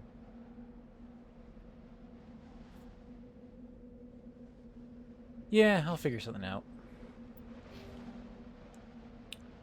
Garrus.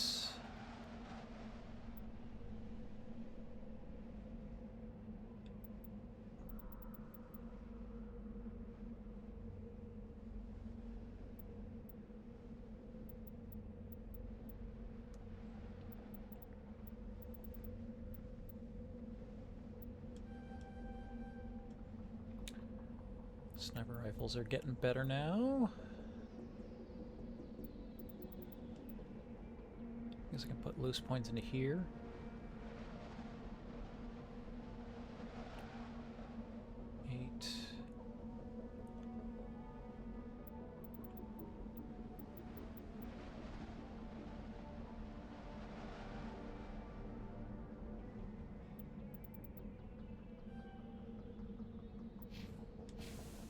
Oh, wait. Gotta do you as well. Textures took a little bit to load in there, Rex. You were kind of smooth. 12 points. I'm not investing much into throw or barrier right now, so I feel like he's got a lot to work with. Get that warp up. Get that immunity up. And I got that shotgun up. He's more offensive than defensive, and his defenses are just fine right now.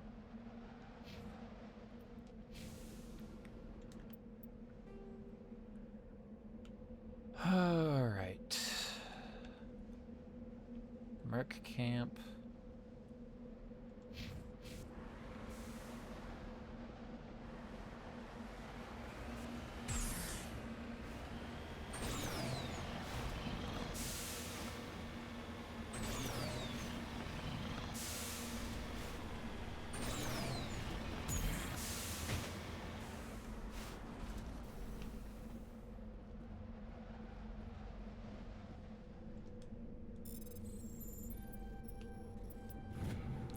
Fragment appears to be from an old model freighter. Part of it is marked with the Chati outpost insignia.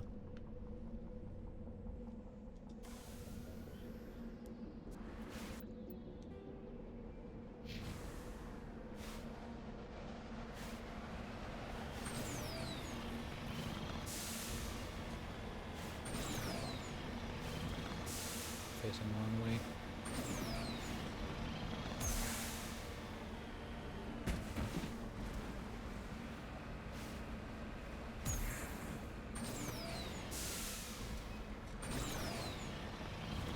Ooh, is there a worm here?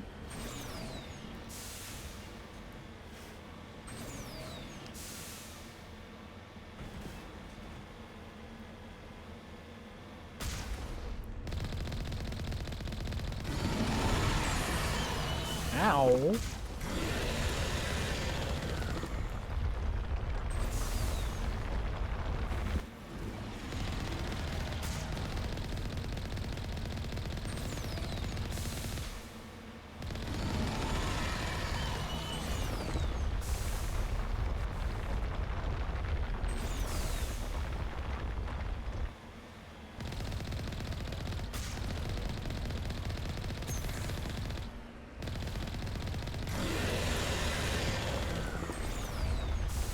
Oh, he hates it.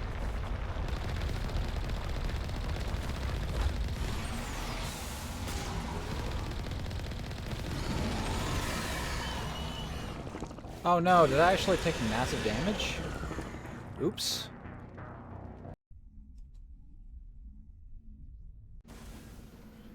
That's my fault, I guess.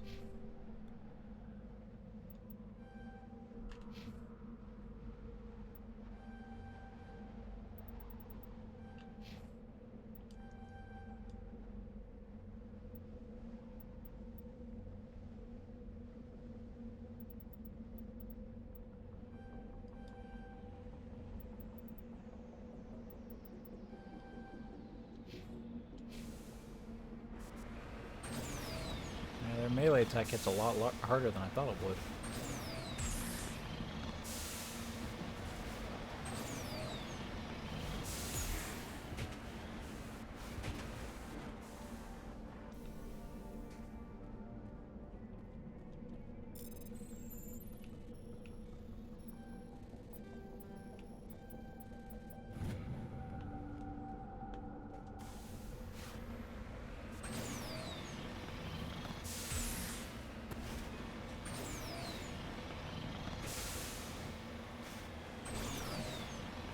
Let's try this again with a little bit less getting meleeed by worms.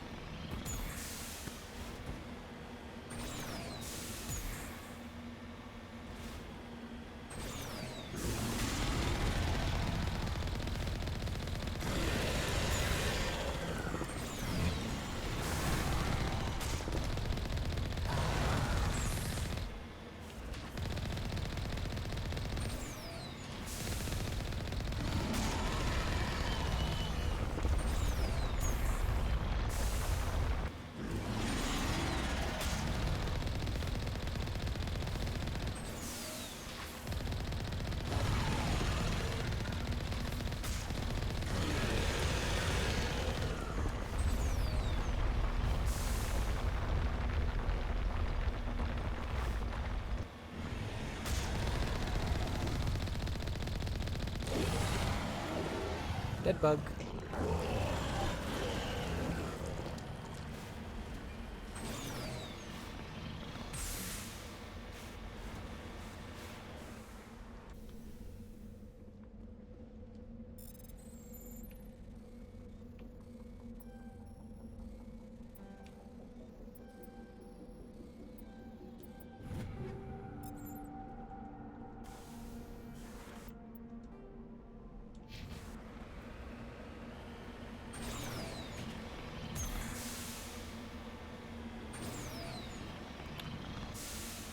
Alright, now, what are the things there to discover on this planet?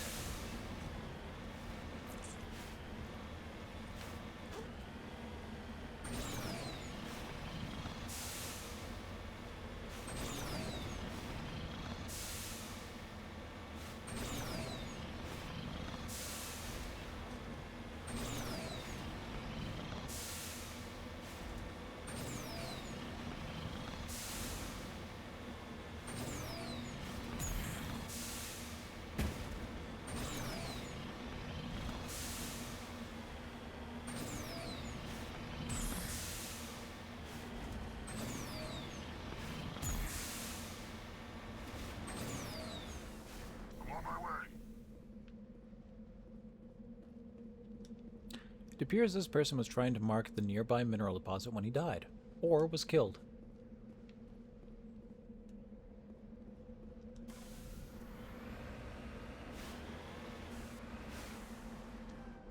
Heading out.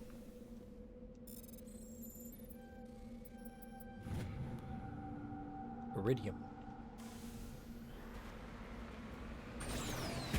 No signs of whoever killed him.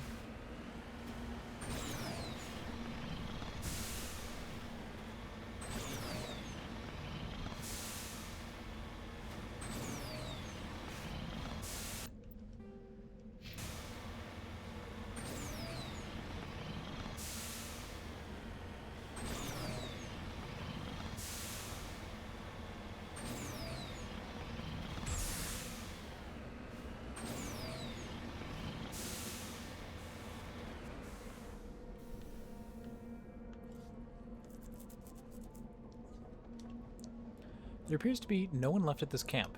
The generator is still functioning, but there are no signs of the former occupants. The camp's computer notes several locations of interest.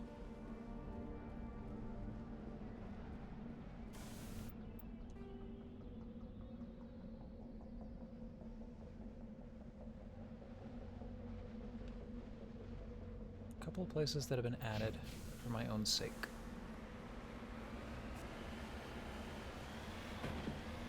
Oops. I fooked up a satellite.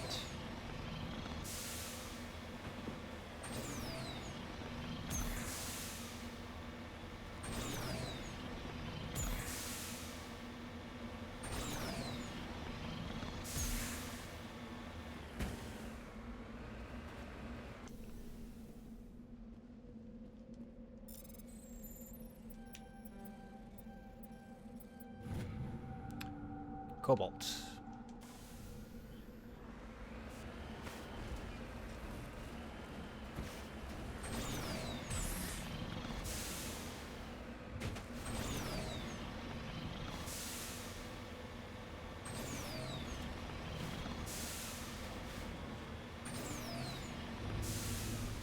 This beacon was a Geth trap. Aw, no.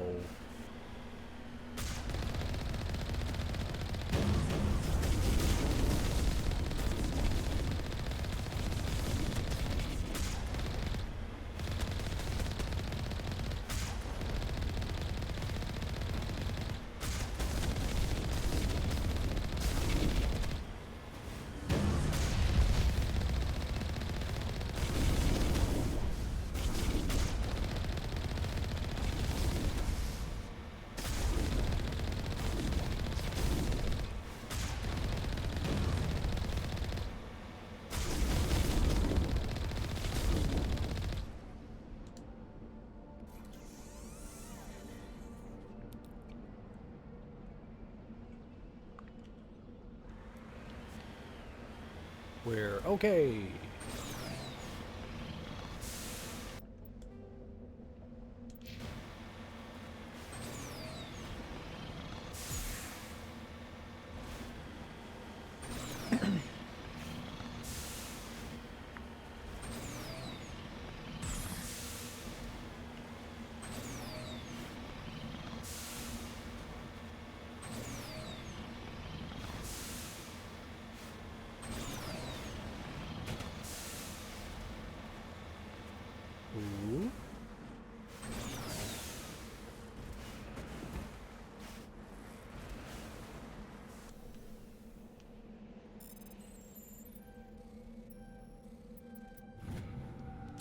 Got some palladium.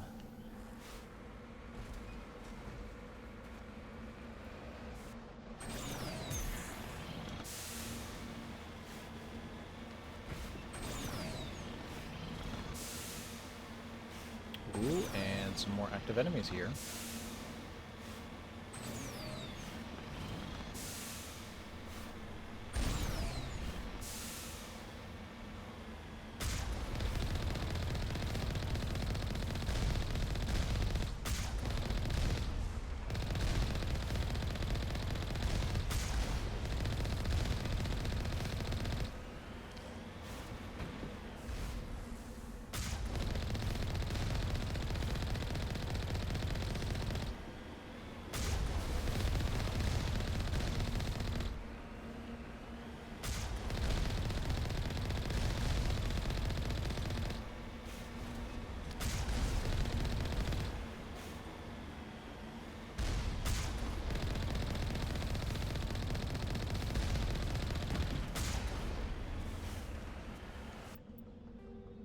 This is what I came here for.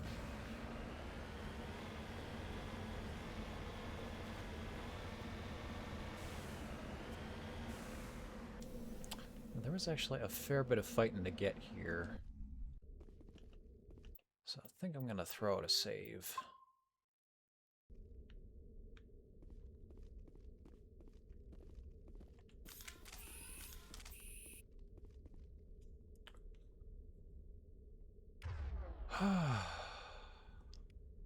Why you got a pistol? Use your... yeah, that. And I guess you can use your shotgun.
Must die!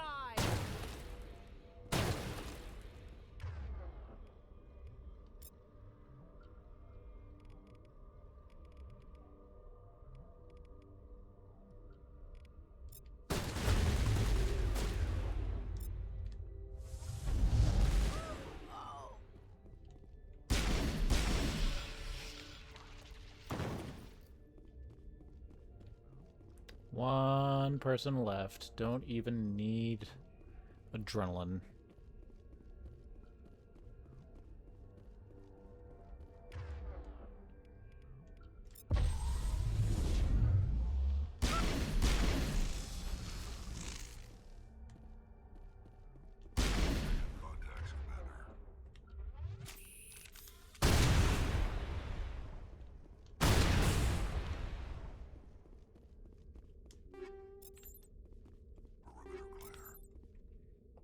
Stuff.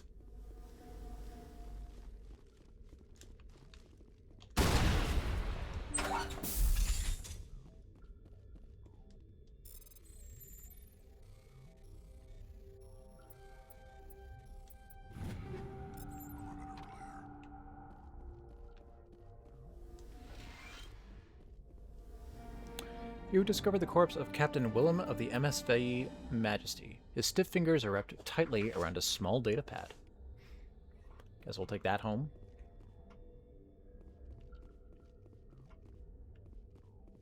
Wait, storage locker? Oh, it's further downstairs.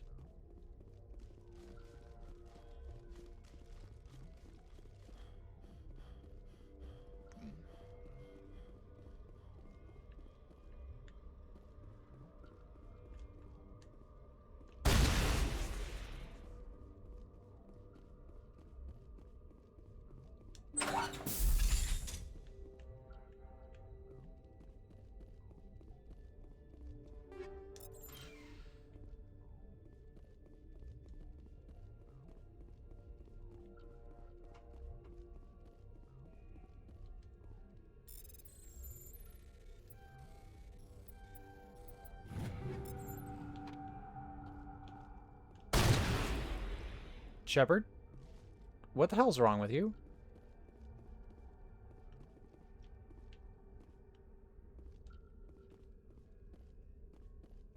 I appear to be stuck in this aspect ratio. Okay. Oh, and it fixed itself.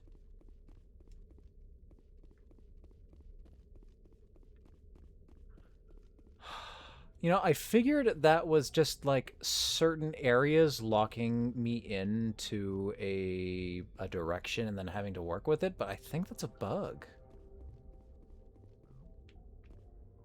Based off of how aggressive and long that one was.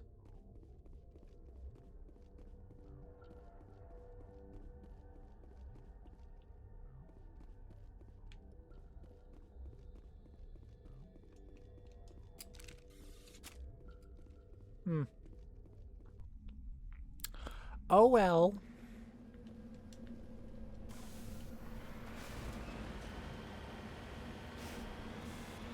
All good now.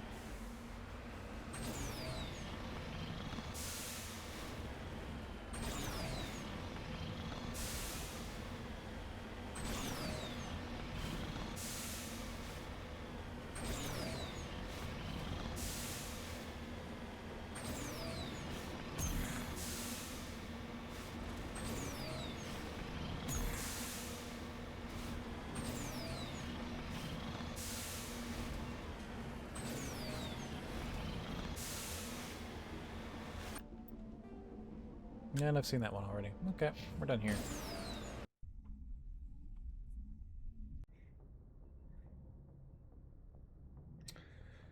Done in Horsehead.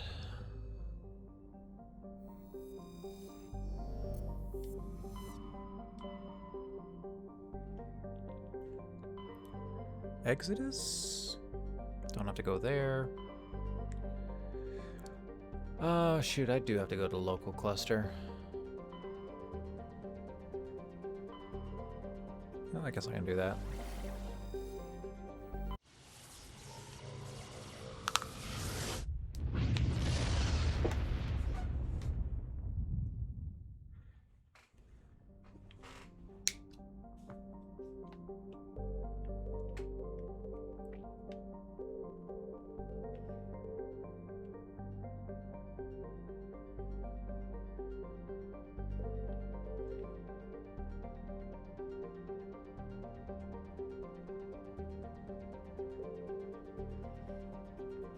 Is there nothing in this? Huh.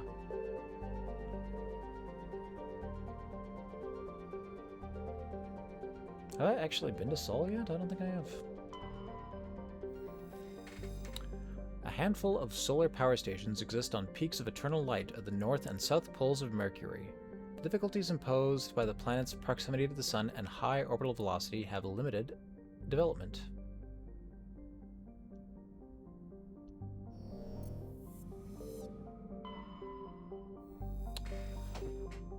With its molten temperatures, sulfuric acid clouds, and a crushing carbon dioxide atmosphere, Venus has only a handful of aerostat research outposts.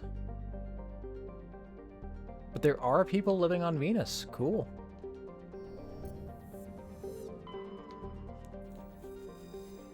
For detailed information, please refer to the standard issue Alliance Galactic Codex. Earth orbit is riddled with debris, generated by bootstrap space development. Use of kinetic barriers is recommended at altitudes over 85 kilometers.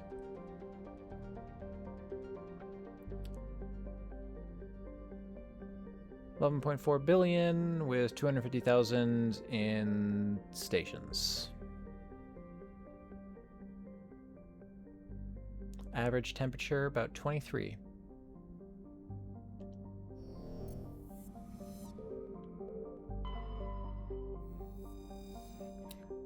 Once considered a prospect for terraforming and colonization, the discovery of faster-than-light travel turned Mars into a quiet backwater. Its southern pole is a historical preserve centered on the Prothean ruins found there. Immigration and development are restricted as the search for Prothean artifacts continues.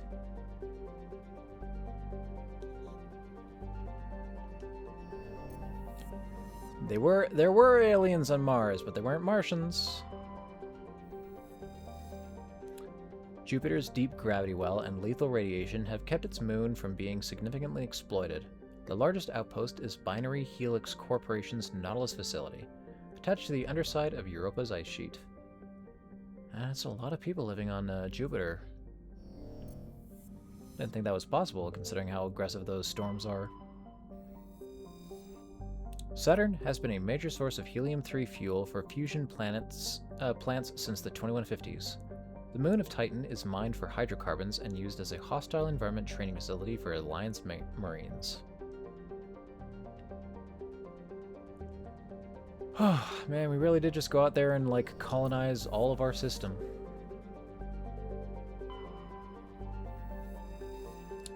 After the development of Mass Effect FTL Drive, distant Uranus was the target of a land rush to exploit its combination of plentiful helium-3 fuel and shallow, for a gas giant, gravity well.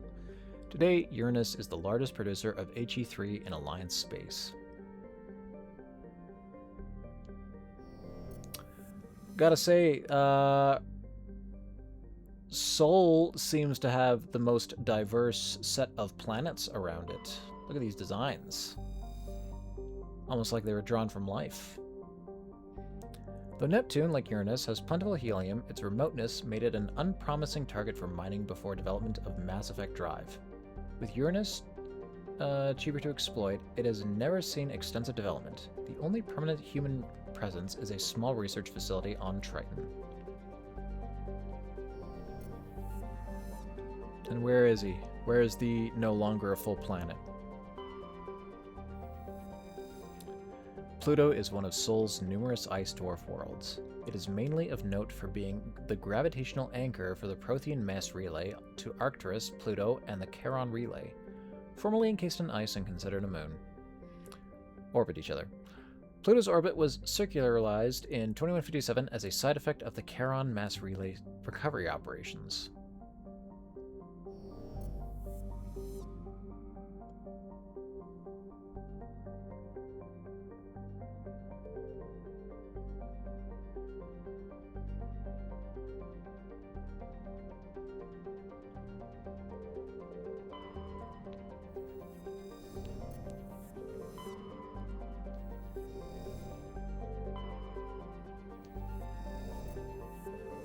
I wasn't looking too hard. Can I actually travel to any of these?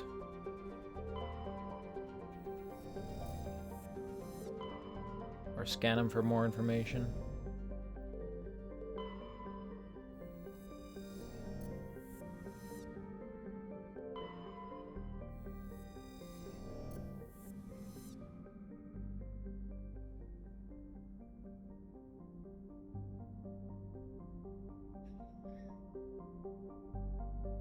I thought I had a reason to come to Sol.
Rogue VI has taken over an Alliance training grounds located on Earth's moon.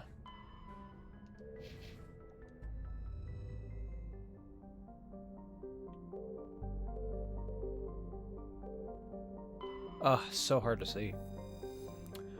An early source of helium-3, Luna is now mined for materials used in space habitat construction. 24 major stations have been constructed at Earth's L4 and L5 Lagrange points, all from lunar resources.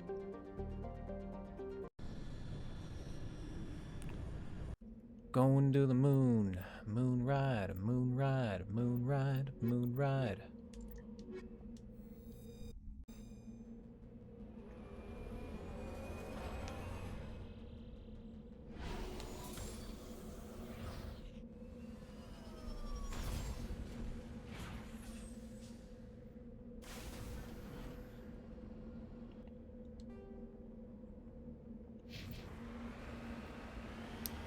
Nice and empty.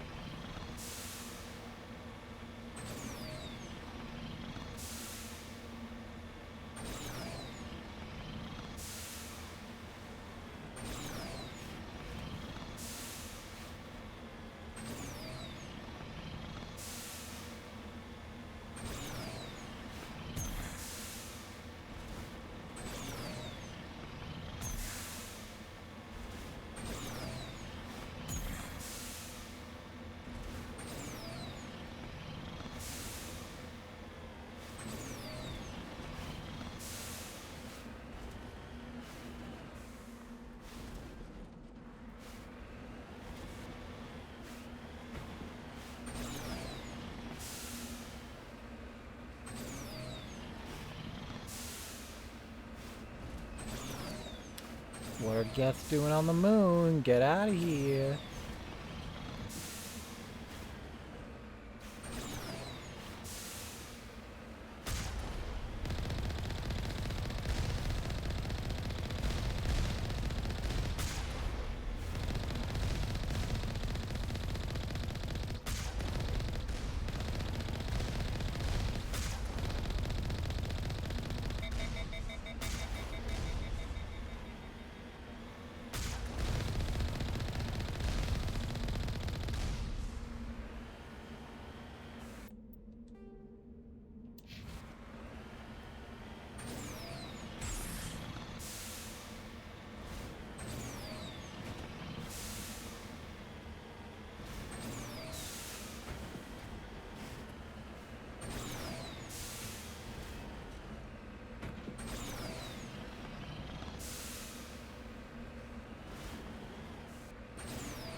Really tossing myself around.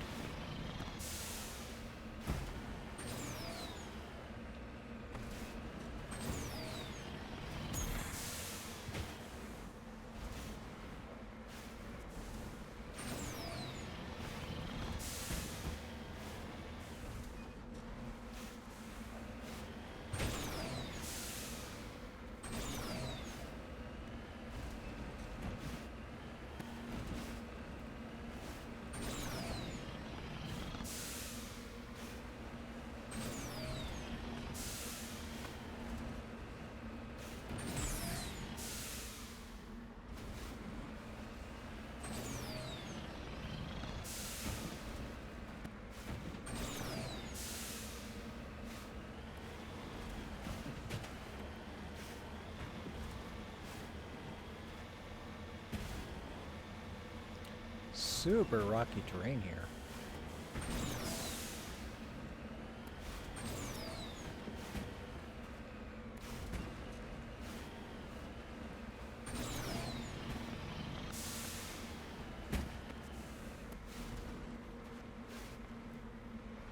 And more Geth.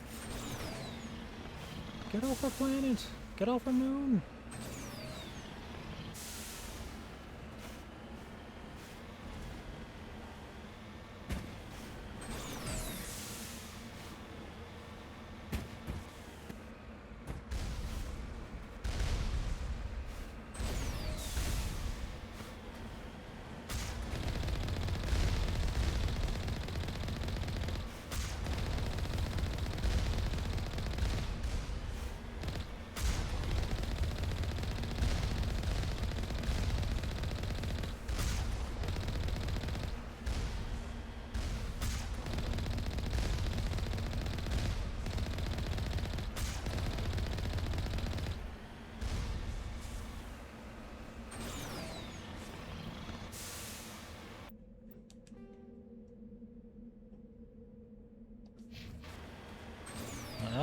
definitely things to fight here on this training ground.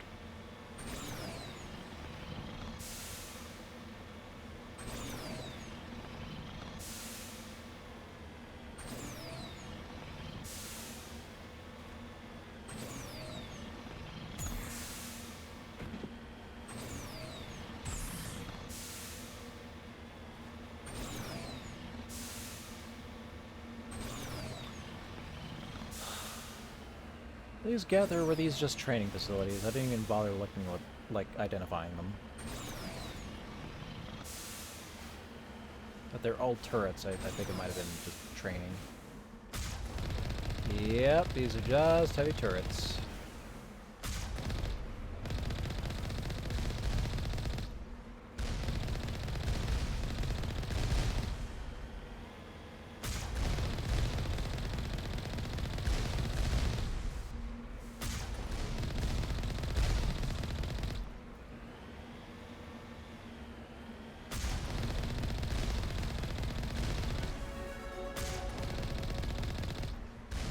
Another level.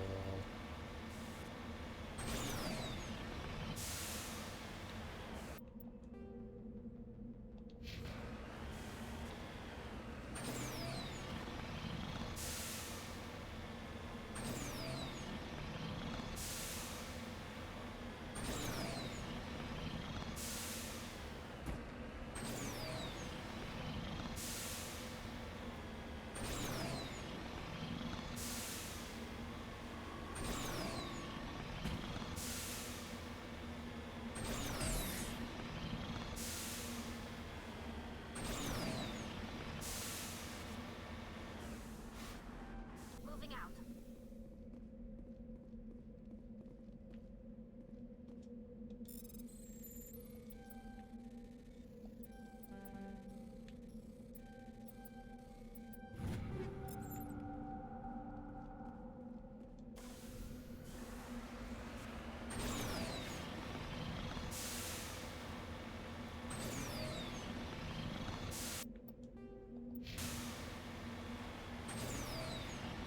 Surely there's something else here.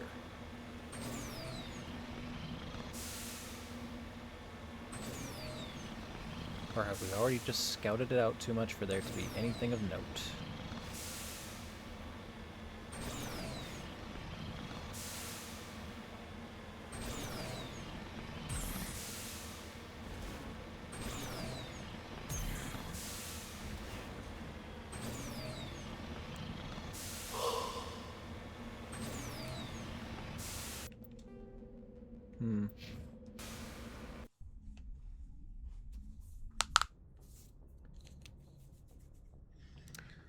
Nothing on Sol, but I did my training mission, or whatever.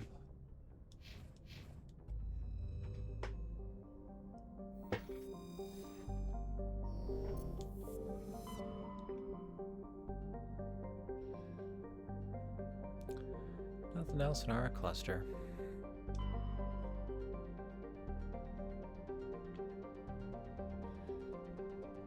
Oh man, this is all the life that's available just at the Milky Way? Didn't even look at that.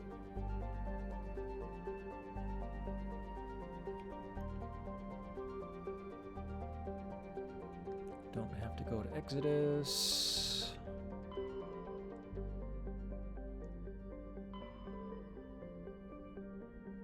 I do have something in Gemini Sigma. Got 2 things to do in Artemis Tau. And I have 1 thing to do in Hades, so I might as well do that first, since I have to fly on through to Dis.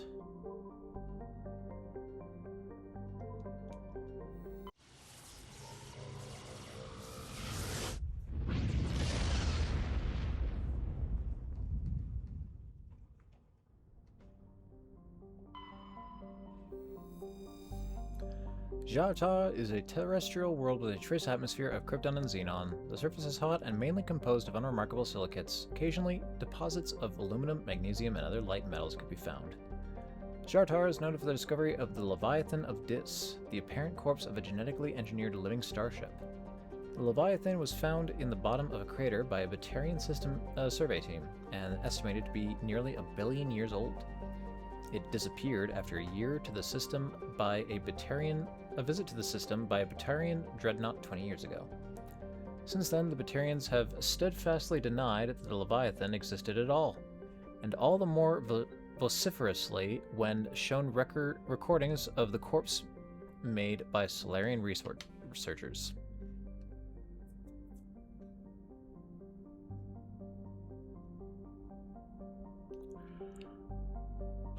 Those Batarians, man.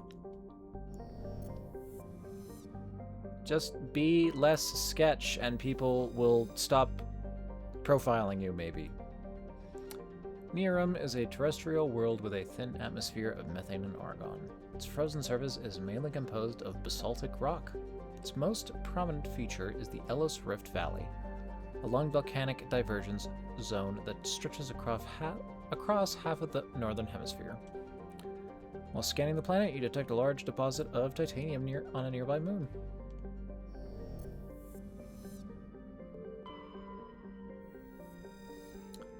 Klensal has a thin atmosphere of carbon dioxide and ethane. Its first geographical surveys were performed by Batarians and suggested areas of great mineral wealth. Human mining concerns spent billions of credits hustling to the distant system and sinking test bores to claim the system for humanity. But Klensal had only an average level of mineral wealth, valuable but hardly worth the rush and expanse. Merida Industria, a small Mexican company hoping to strike it rich in their first extrasolar mining venture, had to file for bankruptcy protection. Investigation revealed the Batarian crew had deliberately falsified their surveys, hoping it would encourage human rivals to invest in a costly boondoggle. While unethical, this was not technically illegal, and the Batarian government disavowed the personal actions of a few misguided patriots. The planet is still littered with abandoned mining bases, which are often used as temporary meeting places for criminals.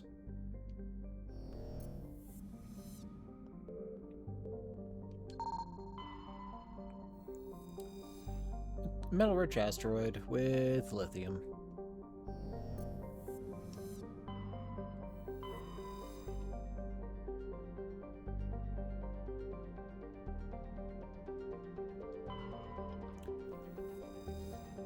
Grimar is an icy terrestrial with a thin atmosphere of carbon dioxide and krypton. Its surface is mainly composed of frozen ammonia with deposits of tin and other light metals. When exposed to sunlight, Grimar's ammonia can melt, forming equatorial seas of the toxic chemical. This has allowed a profusion of simple fungus and lichens to evolve in the low-energy environment. A byproduct of their metabolism causes them to glow very faintly.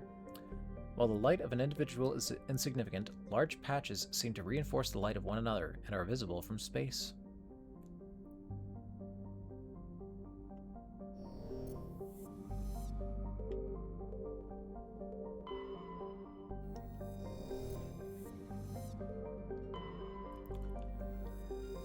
Nearum is a terrestrial world with a thin atmosphere of methane and argon. Its frozen surface is mainly composed of basaltic rock. I think I've read this one already.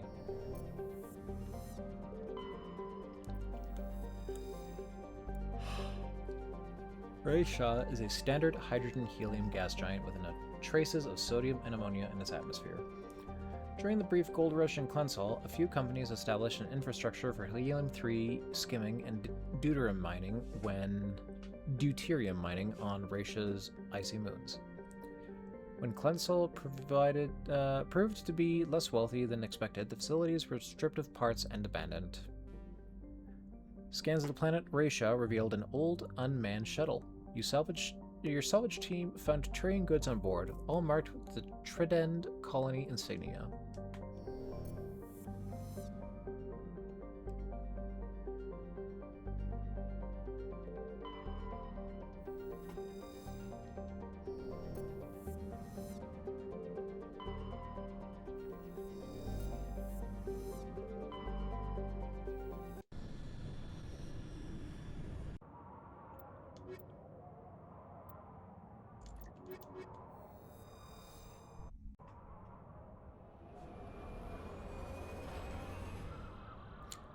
Whew.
Got him.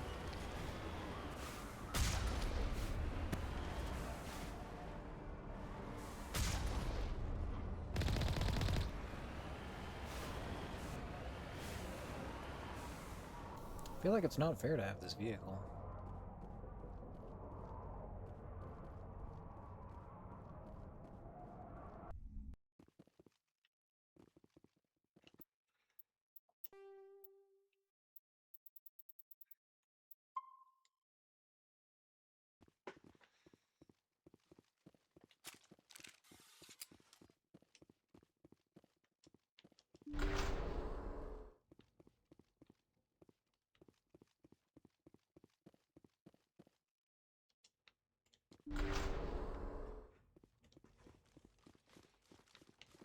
Now it gets fun.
That's it for them.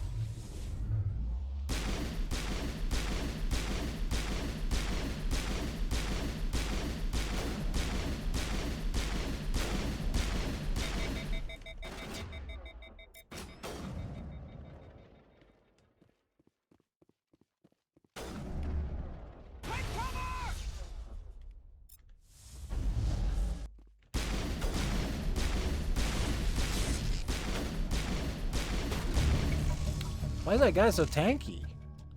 Helena was right, these guys had quite the operation going, but that's all going to change. One down, just one more to go.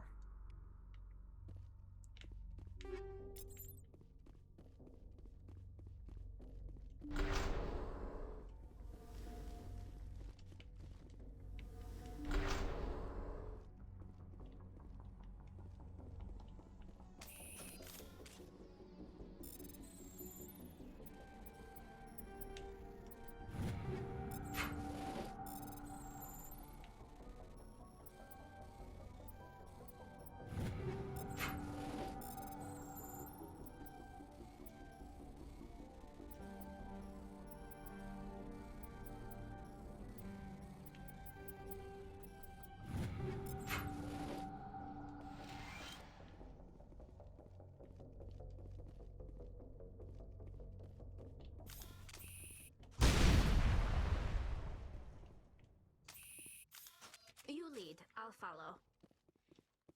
Hey, where's my other party member? Did you get stuck in the door again?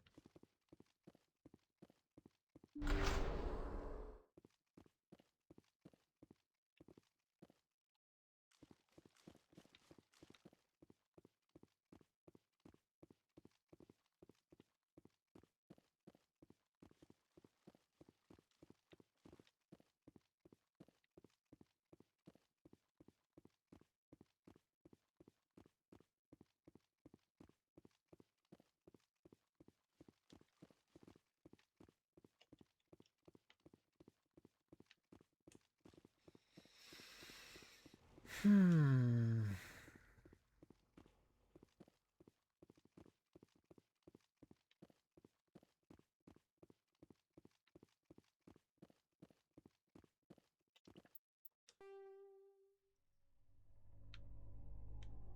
it's always in here.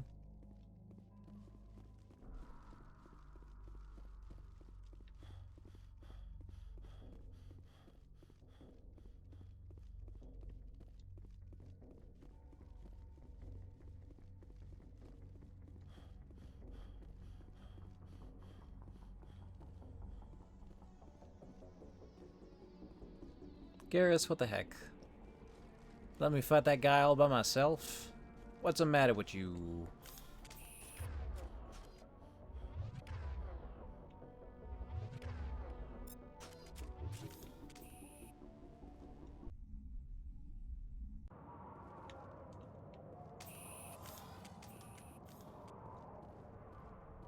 Oh, hey there, Owl. How's it going?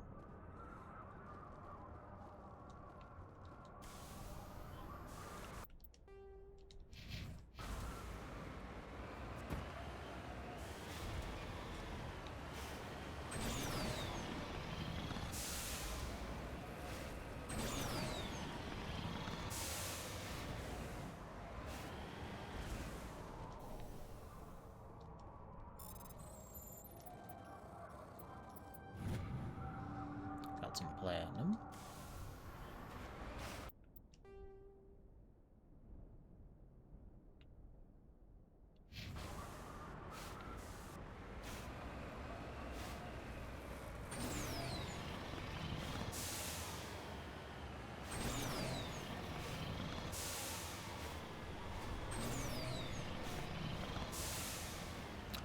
I'm doing well. I'm a little tired. I'm probably going to call it pretty quickly here.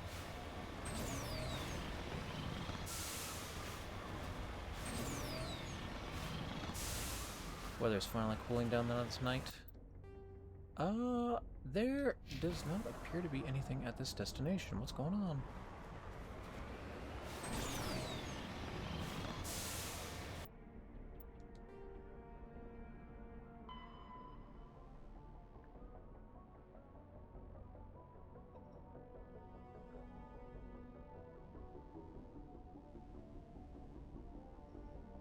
Oh, okay. There's one in the Han Gemini and the Dis Gamma.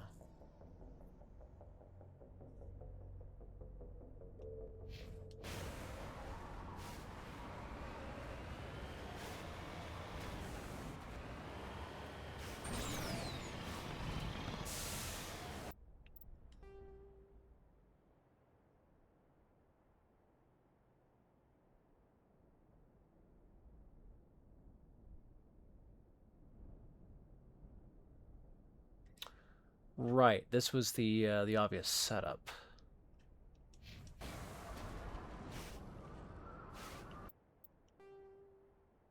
Okay, well, I don't see anything else to do here. So I could hideout, surveyed that. There's an anomaly, and another anomaly, and some ore. Alright.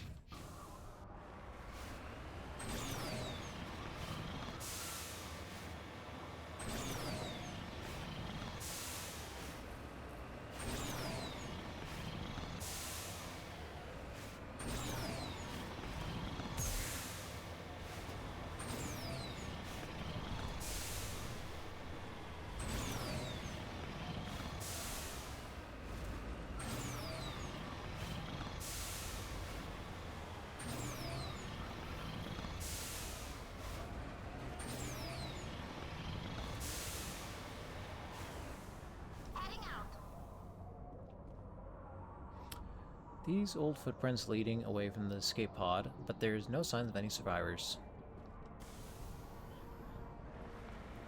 Up the mountain, maybe? Have I unlocked Vermeer yet? Yes, I have. I've still got to go to, Pharaoh's, I think? So I'm gonna have to do that. And then I believe that is the point to get everything done, because Vermeer was like the point of no return.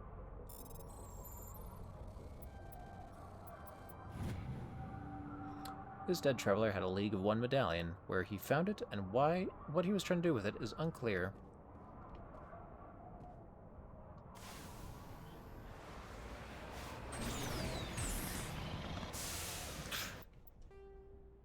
Fucking spiral.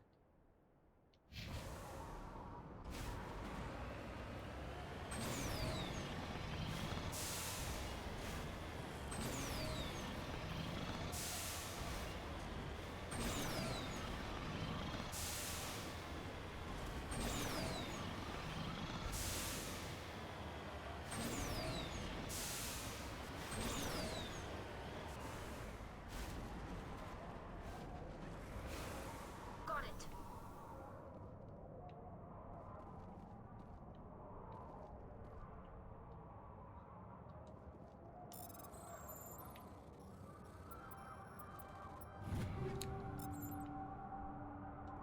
Good bit of gear.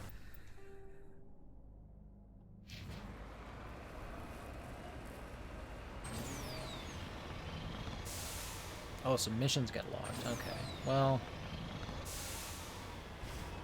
I did Garrus and Rex's, and I think Tali's mission. Hers just kind of like happened without me even realizing I was doing it.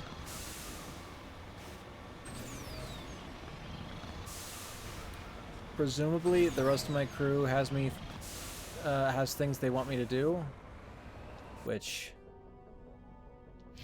maybe I will, but more likely I won't. Are those the ones that are more time sensitive?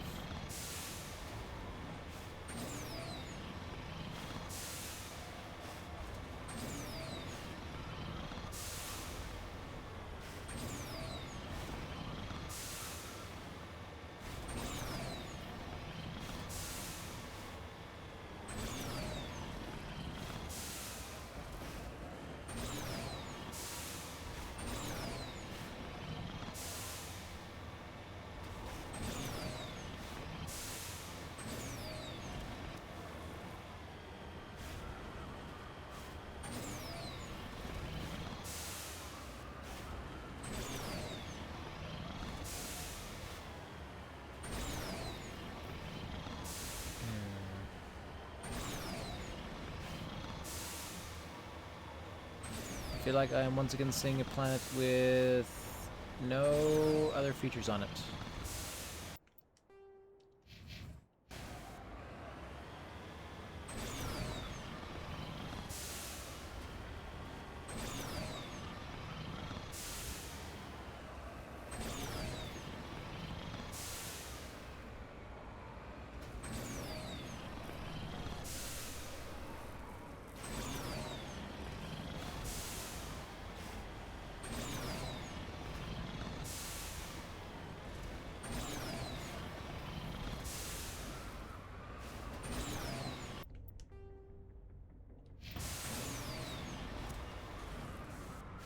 Aha, there is something in here.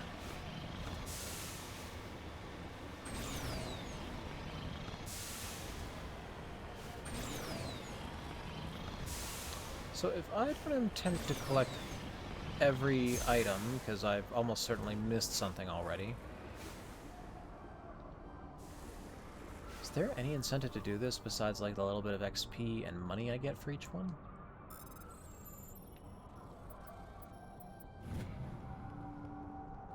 I'm right here.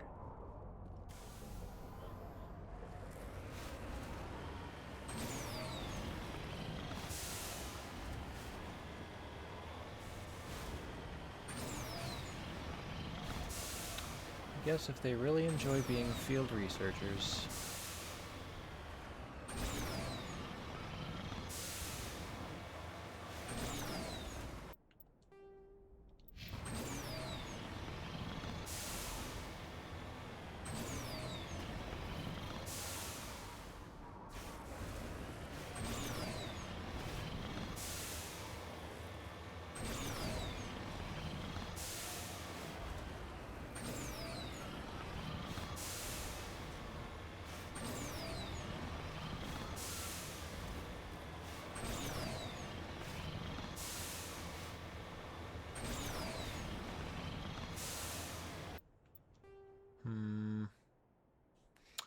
think that's it for this planet.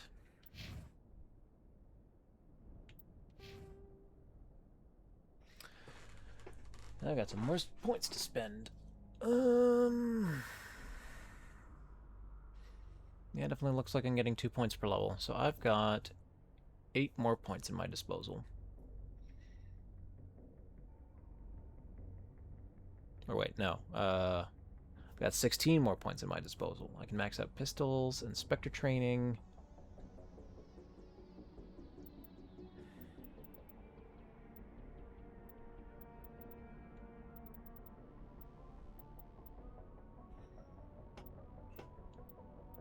I might leave pistols where they're at right now.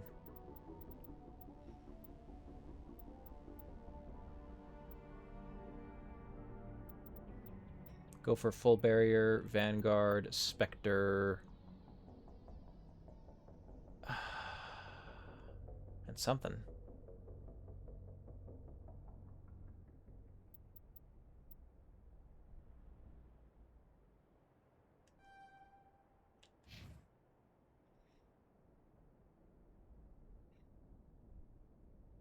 Let's cap out your pistols before I forget.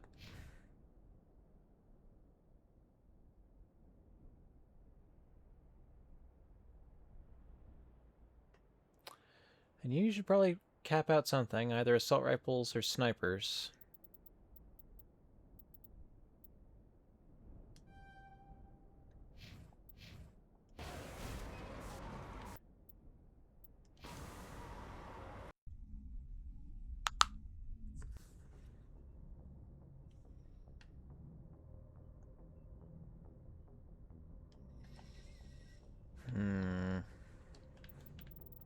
Oh.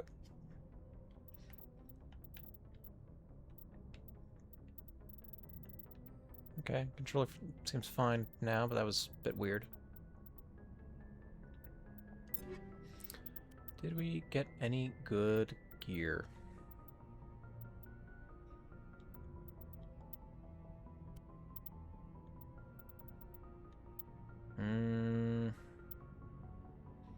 Nothing I really care about.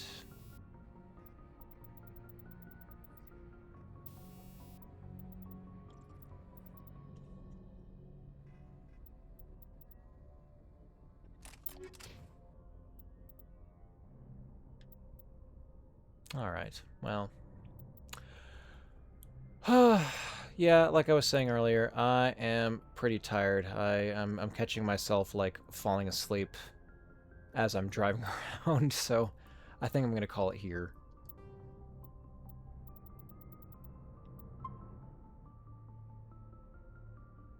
Go to bed a little bit earlier tonight.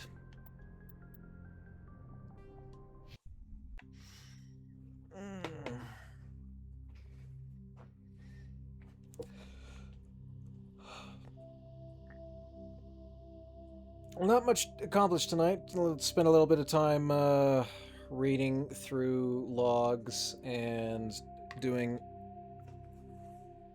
like 1 or 2 side missions and running around the Citadel doing nothing more than like chastising the one guy who was super happy to see me.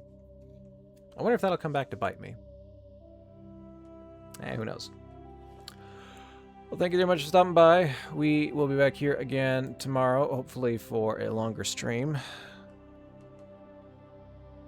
But until then, take care and have yourselves a good night.